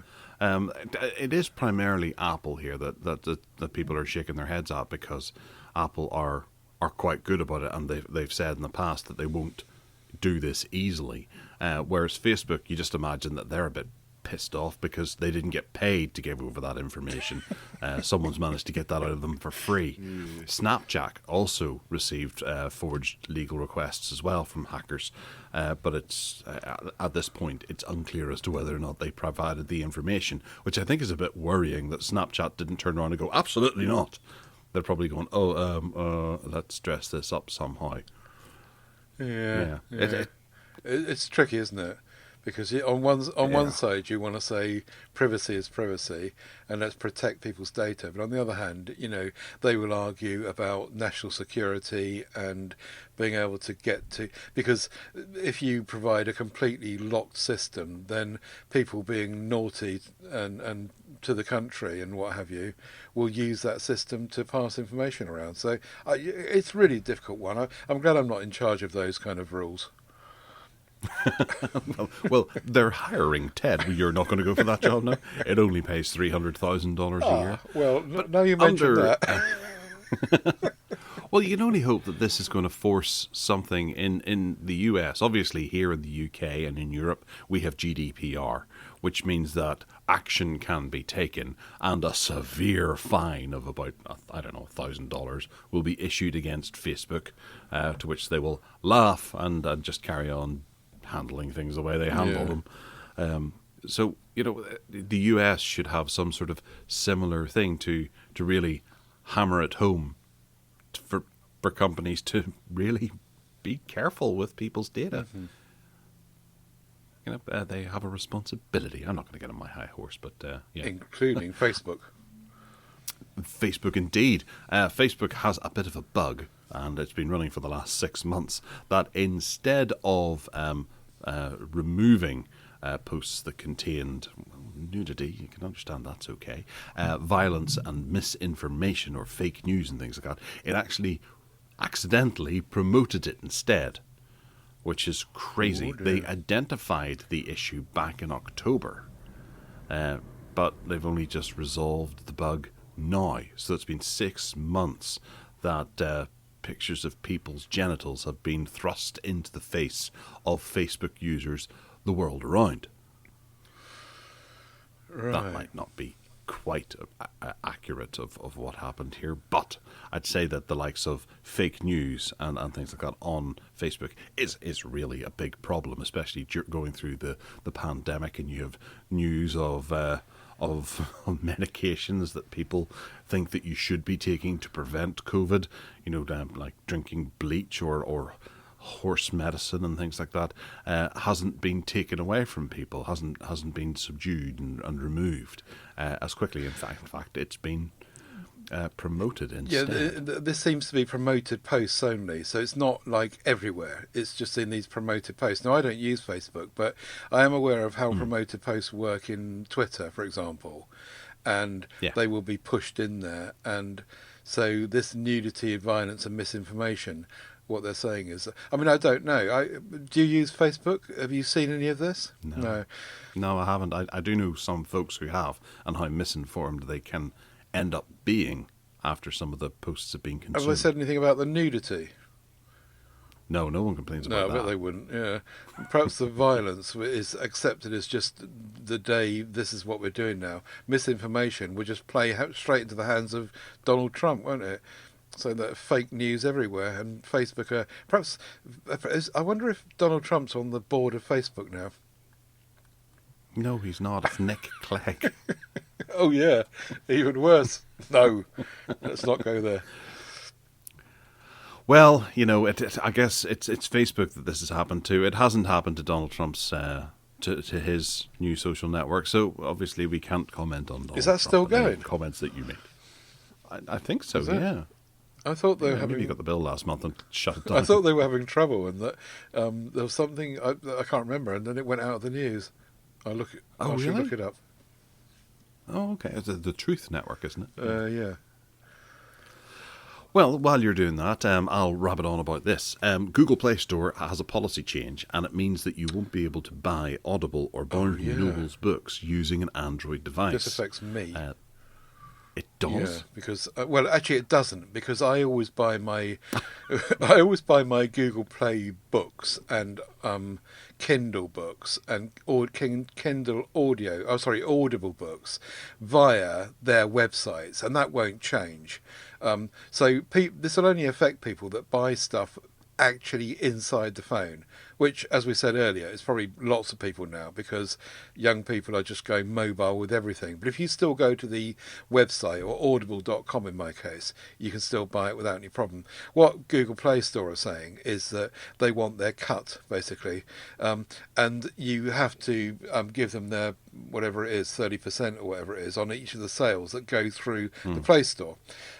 Which works on the same basis as games or in-app payments or whatever else.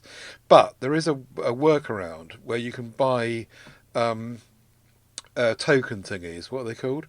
The credits, yeah. And you can buy those, and you can actually then bypass the system. But no doubt that they're going to be looking to lock that down at some point soon. I do buy audiobooks. I like audiobooks. I know that people scoff at that, but I do buy Audible books. But I've more recently, since our recent discussions about Google not squelching on anyone buying stuff from their services with real money and what have you, I've been leaning towards buying them from the Google Play books, to be honest, because it's just the same. The interface is, if not better than Audible, and well, I feel as though I know where I am more with Google, and not susceptible to Audible at any time, and Amazon kind of closing my account.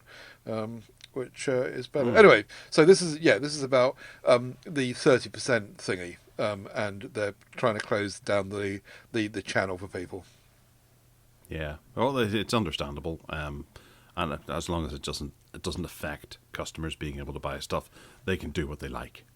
As long as it doesn't push the price of a book up. Yeah, well, who cares about these things? As long as the customers are paying what they're we paying. care about the authors, don't we? Well, I do. Yes. So if the author gets 30% less, I was talking to an author once about this in Kindle books, and she was telling me it was what's her name, Val McDermid. I was chatting with her on Twitter a few years ago, and I said to her, what's the score with this pricing? And she said, well, if you buy it through this route, then yeah, I get less money. My kickback is less money. Whereas if you buy it from this route, then I get the full whack. And that's how these Play stores work.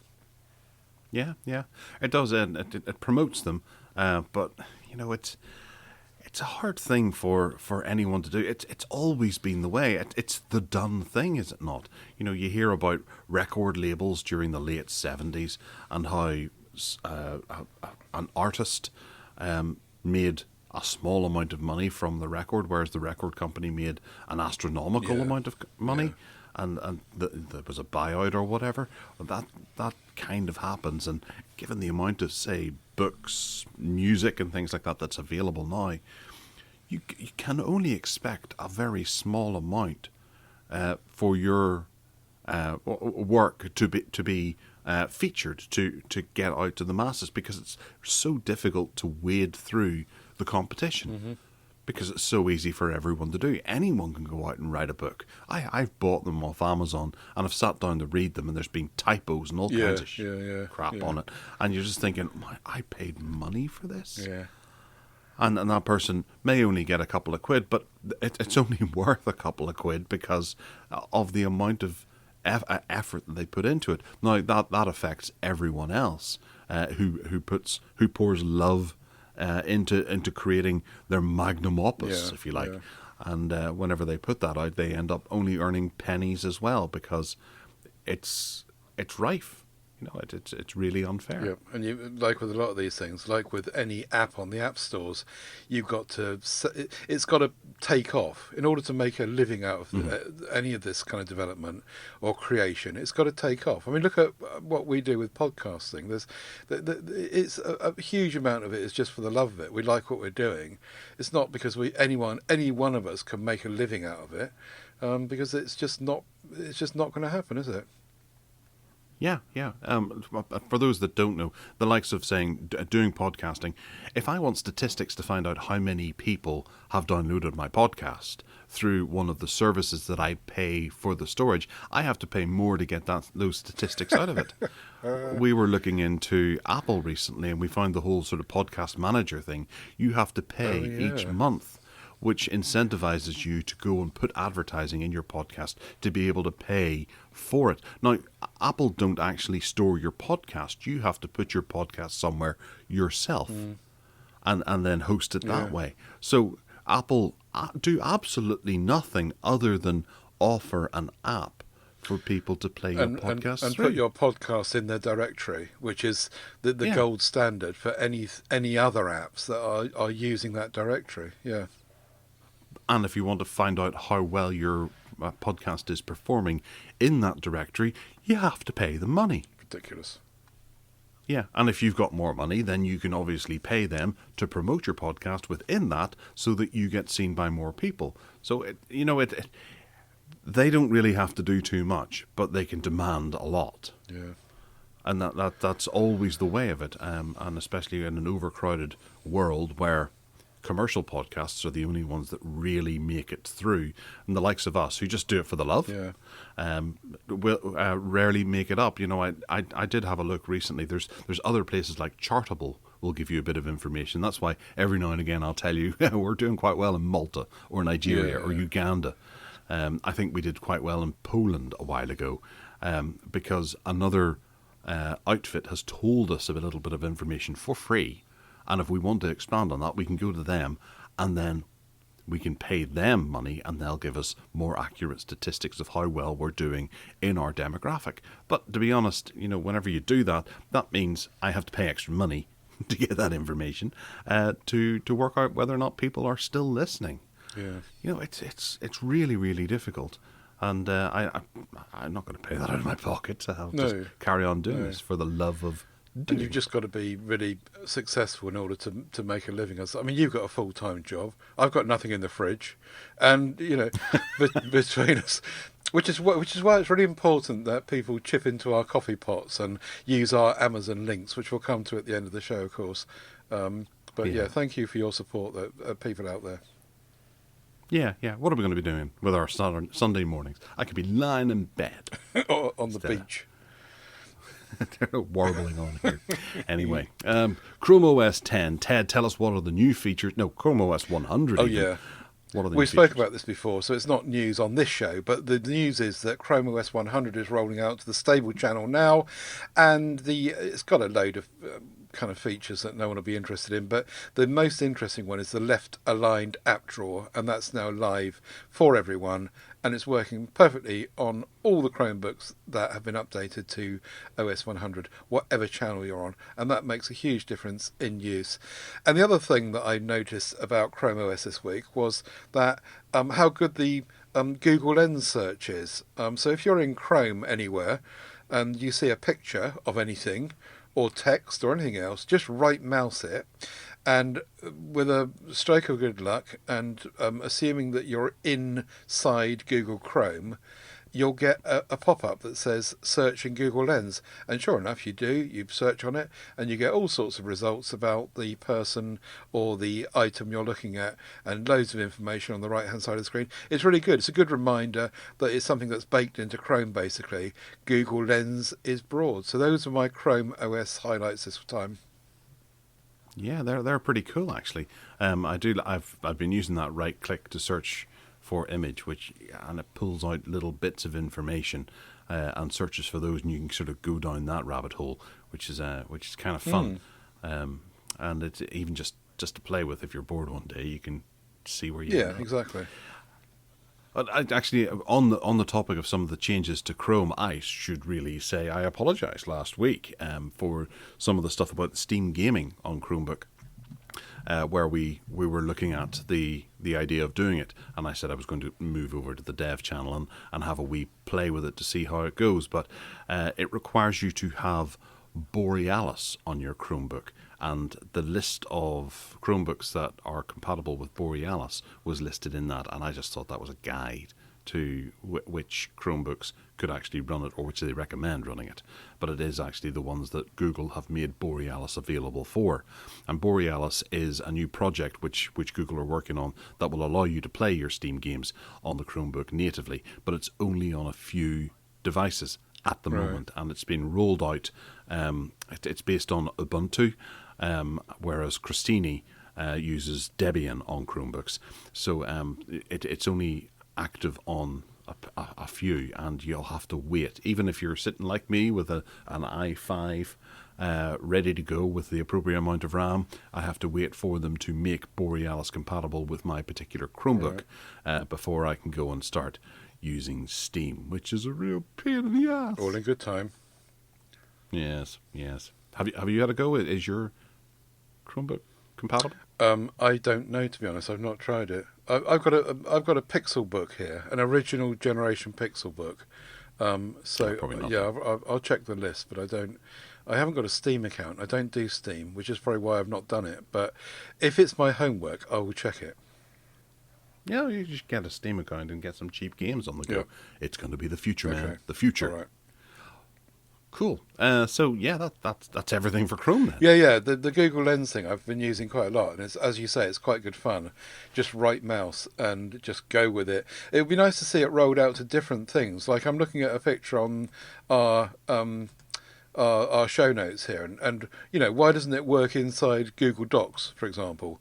You know, and you could search in there, and across. If it was universally across all devices, that would be quite good, but it's not.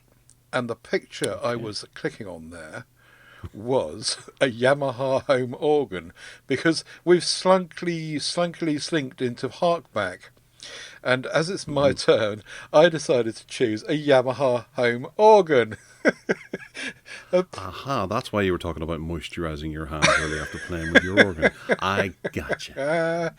And it's just like, it's so nostalgic, you know, talking about harking back. In the 1970s, everyone who was anyone who could afford it bought a Yamaha home organ, and I'm looking at a picture of one now, which is very similar, I think, to the first one we had, or maybe the second one. But my family had this two of these things, and or may have been three. You know, over the course of a decade or whatever. Not beside each other. No, and it was just like, everyone had one in the 70s. You see the mick being taken out of them when you watch 70s sitcoms, and you know, Margot and Jerry are kind of talking about it. And the good ones, the more advanced ones, had like two keyboards and strangely offset. So the left-hand one was slightly to the left, and the right one was slightly to the right. And the more advanced you got, the more features you got. But the electronics got smarter over time, and sound emulation of all sorts of instruments became accessible, which previously, you know, you'd have to use a huge cathedral pipe organ to get anything like, and suddenly it's in everyone's front room, and even the more advanced ones had bass pedals as well, and we had these, and I remember as a young, well, a teenager certainly, if not a child, sitting at this thing for hours on end, playing with all the sounds that you could make come out of it, knobs and switches and dials everywhere. Then they started to add beats into them, so you get drum beats to play along with you as you went. And it sounds really nostalgic and to me now, but I know that in time it got really bad press, and everyone thought very negatively about these things, but it was great fun. And I did learn to play the piano when I was a kid, but this to me was more fun because the piano by that time had got quite boring and old fashioned, and suddenly you had all this stuff to play with and different noises and sounds and blah blah blah, and eventually you could kind of record stuff in the other models, and yeah, it was just a kind of feature of everyone's front room, and very broad. I guess, did you have one in your home? No, I didn't. Although I had a friend up the street who had one, and I had forgotten about it until I saw the pedal at the bottom. And I can remember pushing that with my foot when I was quite young.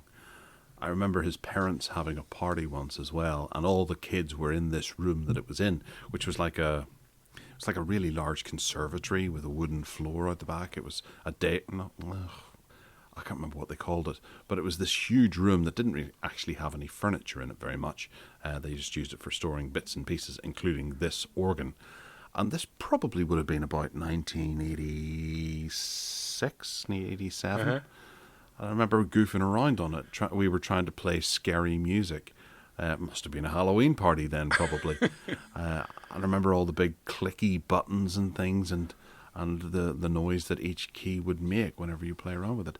I didn't spend much time with it, but I do remember sitting down at it on occasion when I was at his house and having a go with it. And the snap that would come off the protective housing that you close over to protect the keys whenever it slammed down, I can hear that in my head now, because you were always like, ooh, that would be sore on the fingers.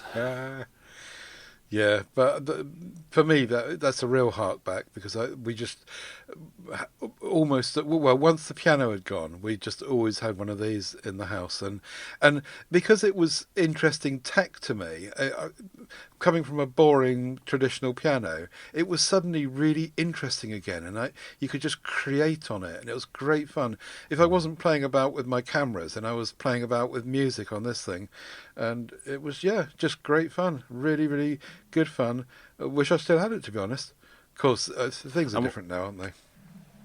Was yours like this one in the picture then, with the two rows? I think, definitely the two rows and offset. So the bottom was offset slightly to the left, and of course on a proper keyboard. You see, latterly I got a Yamaha 88 key proper key, piano, and I think I spoke about it on the show before, and I was just amazed at how it sounded like a piano, and so I swung back by that time I'd swung back the other way from this all bells and whistles thing that you play with to make stupid sounds just for your own amusement, to actually then emulate what a proper traditional piano sounded like on this Yamaha keyboard, and it was just stunning. It sounded just like you were using a proper piano.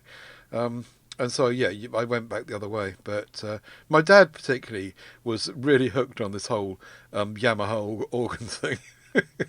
But I'm laughing because it's got this kind of reputation of being a funny thing, that people just did and annoyed everyone else with. Oh no, he's not on that again, is he? I'm just having a look through some of the ones on eBay, just out of interest to see if they kept their value at all, or if there's something that you can just pick up for, 30 quid. Yeah. But then they can range up to 550. There's one that's, actually I don't think there's any available in Northern Ireland, because we're musically challenged. We just do tin whistles over here. There's the Yamaha Electone AR80 organ, and that appears to have some sort of LED or LCD screen built Yeah, into they it. got more developed, obviously, as they went forward, and they got And a 3.5-inch disc drive as well. right. Okay, yeah. So I was aware that you could end up saving your music onto it. Yeah, definitely. Gosh. And some of them, got really extreme, and then you get into professional realms of music creators that have got all sorts of keyboards and Moog synthesizers and all sorts of other stuff. But this is your basic home Yamaha organ. Thump Yeah. out a tune and annoy everyone with the bass beat and the drum beat. Well, no, I think that was somewhat close to the one that you've posted there in the show notes, that picture, but maybe with a few extra features, is currently £35 on eBay at the moment. I found one that was free to a good home. Oh, wow, yeah. So people don't want them, do they? They're just clunky and old, and half of them probably don't Yeah. work anyway. Oh, cartridges as well. You can buy voice packs Oh, right. and plug them into it. You're going to get one of these, aren't you? Absolutely not. Yeah. Wow. I played the harmonica for a while. That I've still got it because I don't have to worry about where to put it. Yeah, it's very interesting. So, there you go. Nice one. The Yamaha home organ.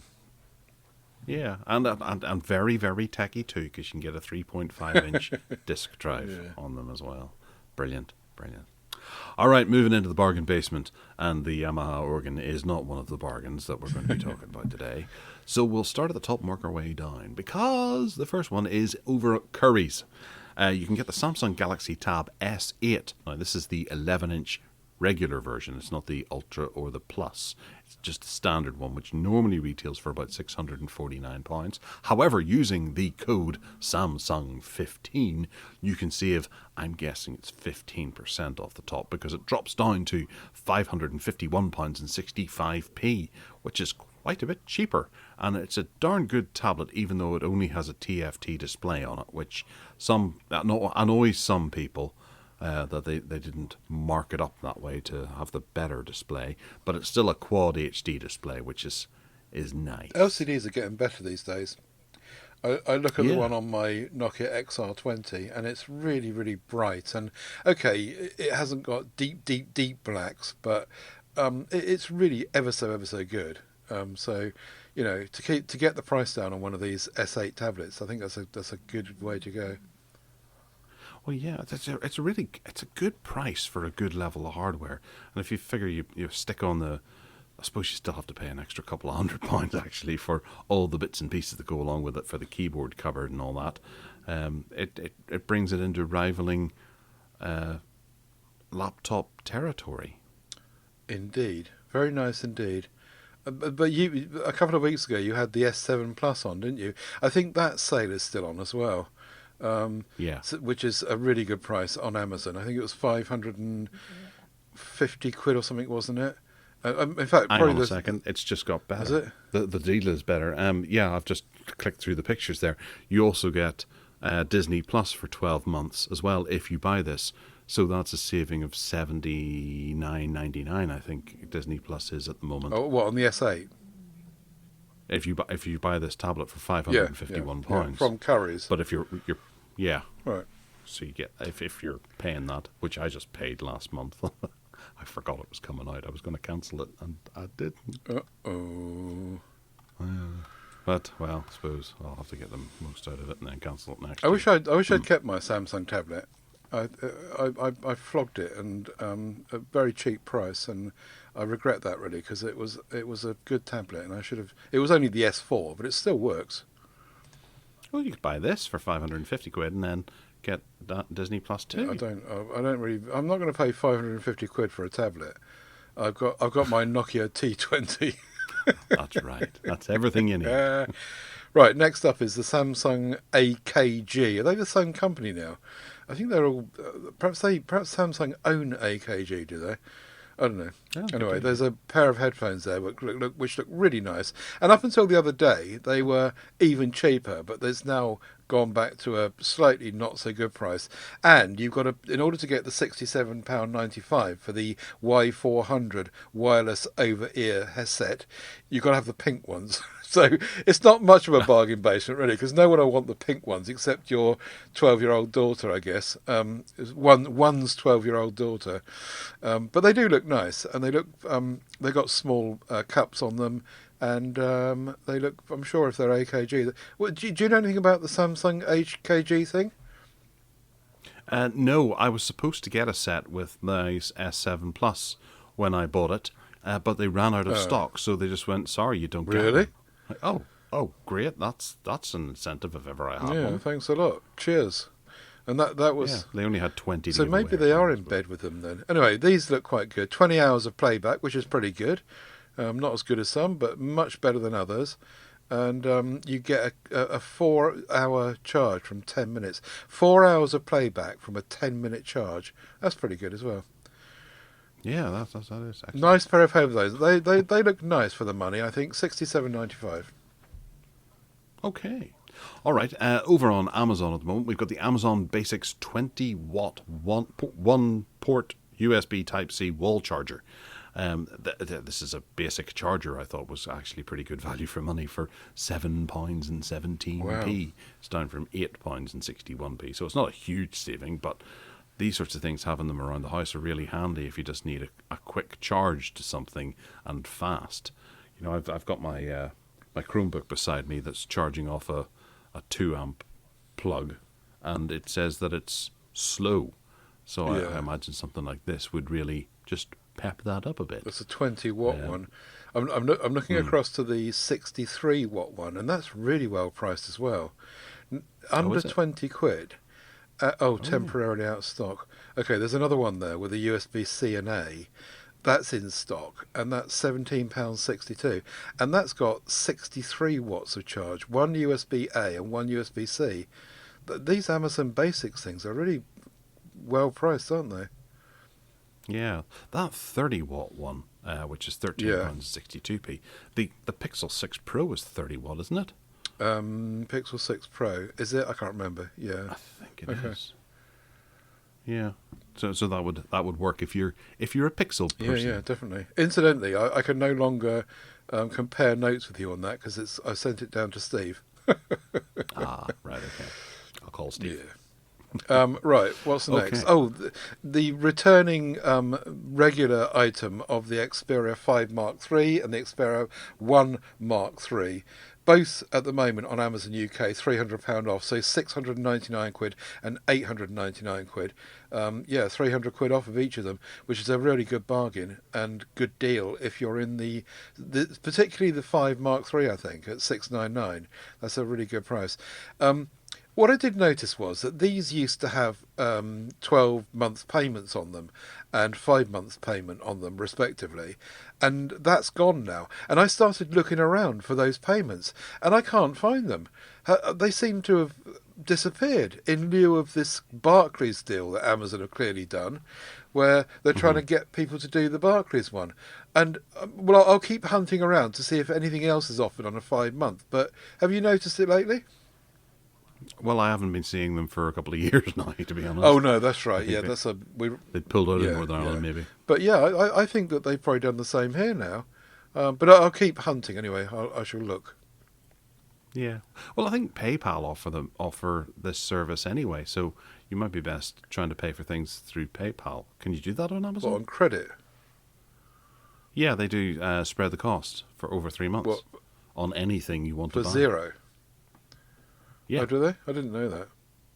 Yeah, it's quite. I bought a couple of weeks ago. I bought that SSD that we featured from Western Digital, the 2 terabyte one for £120, and I'm just paying it monthly at 40 quid. It still hasn't arrived yet, Right. and I've made 2 payments to it. But yeah. So PayPal cough up the money, and you pay PayPal back over 3 months. Yeah, I'm liking PayPal these days. They're my friends. Right. Okay. Good. They're my pal. Right. Yeah, I have a different type of thing. We don't talk about these sorts of things terribly often, so it's something different in the bargain basement. This is the Logitech R400 wireless presentation remote. It's a laser pointer, and it works on a 2.4 gigahertz network. It's got a USB receiver. It's got a 15-meter operating range, so you can't dazzle pilots and things like that in helicopters Right.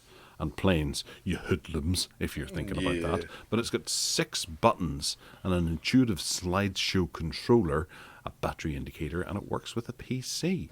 I thought it was quite a novel little additional item that you could get if you're into doing presentations on your computer. So you can output your spreadsheet or your PowerPoint presentation onto the screen, plug this in, and stand there and point things out on it, and then click for the next slide. Or blind your granny.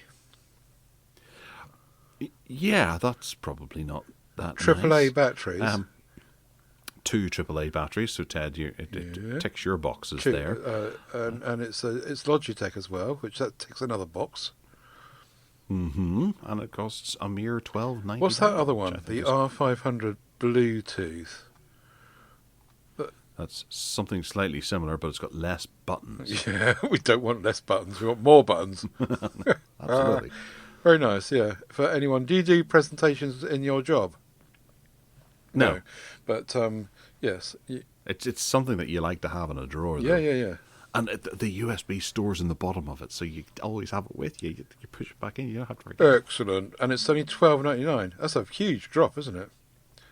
Yeah. It was $44.73. Yeah. So maybe they're just not selling. Maybe they're not in demand anymore. Yeah. I suppose over the pandemic and things, presentations haven't been taking place. They've all been going through Zoom and stuff like that instead. Indeed, yes. Now I've got an apology. I've got an apology. I've done the same thing 2 weeks running here, but the price has gone down even more. This is the Poco M4 Pro, which just seems to tick every box except Qi charging, as I said last week. And it looks a really nice device. 189 quid, 256 gigabyte storage, 8 gigabytes of RAM version, 90 hertz AMOLED screen. Admittedly, it's got a Helio G96, but that actually reviews quite well, and a big 5,000 milliamp hour battery. And that's reduced now from whatever it was last week. I think it was 219, 189. Amazing. However, Brilliant. this is the 4G version. If you want the 5G version, it's kind of 249 or something. But to be honest, I don't even think about that. I haven't got 5G, so it doesn't matter. It looks like a great phone to me. And GSM Arena reviewed it, and they thought similarly that it had real good value going on, as Poco's stuff seems to have. True. Yeah. It looks like a great phone. It's lovely. Indeed. Yeah. Cool. No, I can't fault anything on that. And Qi charging isn't a deal breaker for most people anyway. No, just me. Good call. 189 All quid. right. That's just stonking. Sorry, carry on. Yeah. You're okay.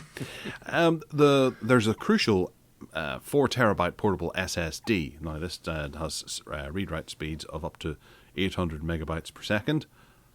And, well, that's all it tells me. Reads up to 800 megabytes per second. Doesn't say the write speeds. I hadn't noticed that before. But I imagine it's probably quite quick too. It's an external solid-state drive, which connects via USB to whatever you happen to need to connect it to, a laptop or a NVIDIA Shield or something like that for streaming content or media playback and that kind of thing. And it's reduced in price from £428 at 39p down to £251 and 99p. I think that's a cracker of a Very deal. nice, yeah. 4 terabytes on the go, and it's an SSD, so it is pretty darn fast. And I it's like quite. It looks quite small. Like what's 69 millimeters in old language, and 64 millimeters. 6.9 centimeters. Thank you. Yes, in proper old language, 64 millimeters is a. Oh, I don't know. I think it's a 2 inches. It's about 2.5 inches, isn't it? Really dinky little thing, isn't it? Oh, right. I was going with furlongs and hectares. Right. Okay. Sorry. USB 3.2. I was trying to find your write speeds, but I can't find it. No one's saying. But yeah, that's a really good price, isn't it? fantastic. Yeah, I'm just reading through the blurb as well to see if I can see it there. With speeds 5.6 times faster squared Faster than than what? traditional. Than traditional hard drives, so spinning hard drives, which is what you would generally get up until quite recently in your portable drive is a spinning hard drive. So SSDs and things like that are making things a lot faster, and if you drop it, you're not going to lose your data and wreck the platters and things that are inside the hard drive too.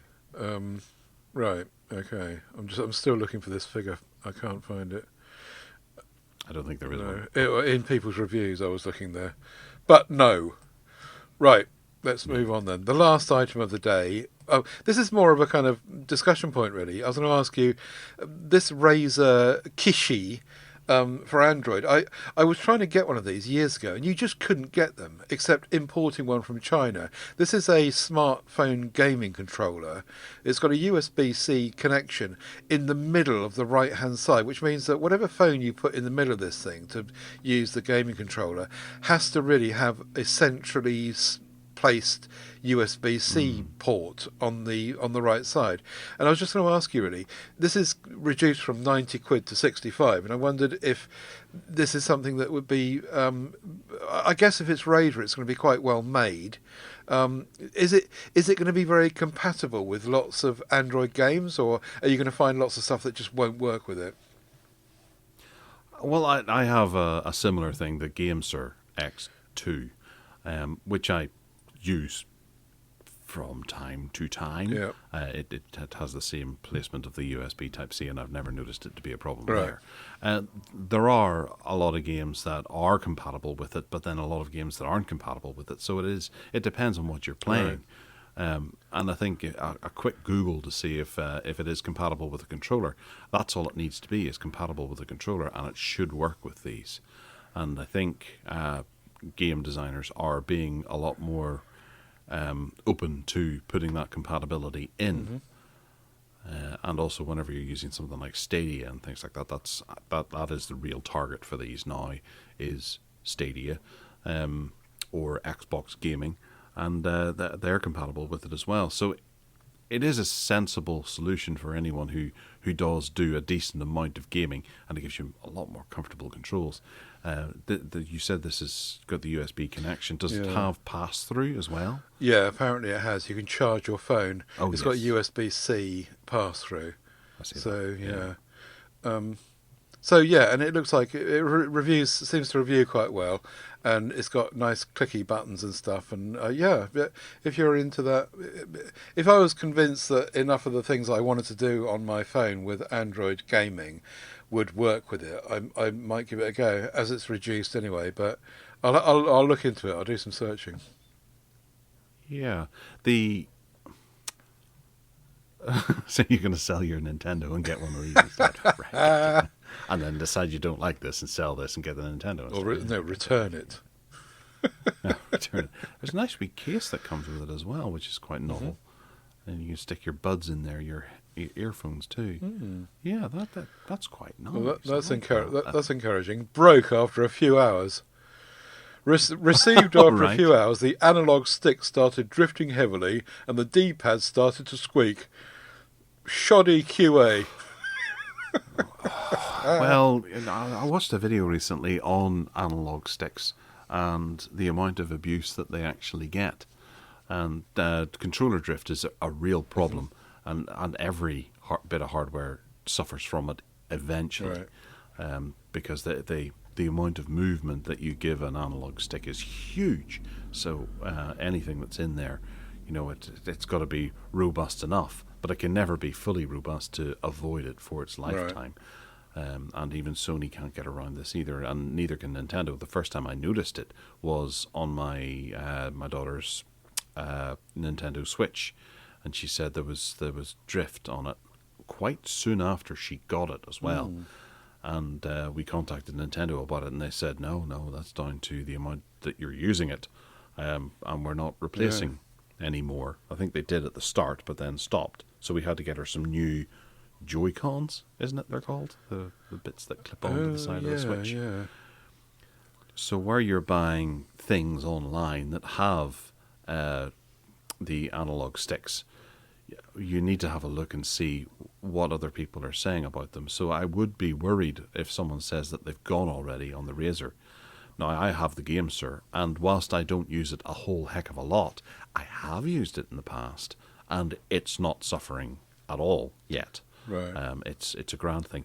One of my Stadia controllers is suffering from it. Mm-hmm. And whenever I was playing Hitman, it would turn round and look up.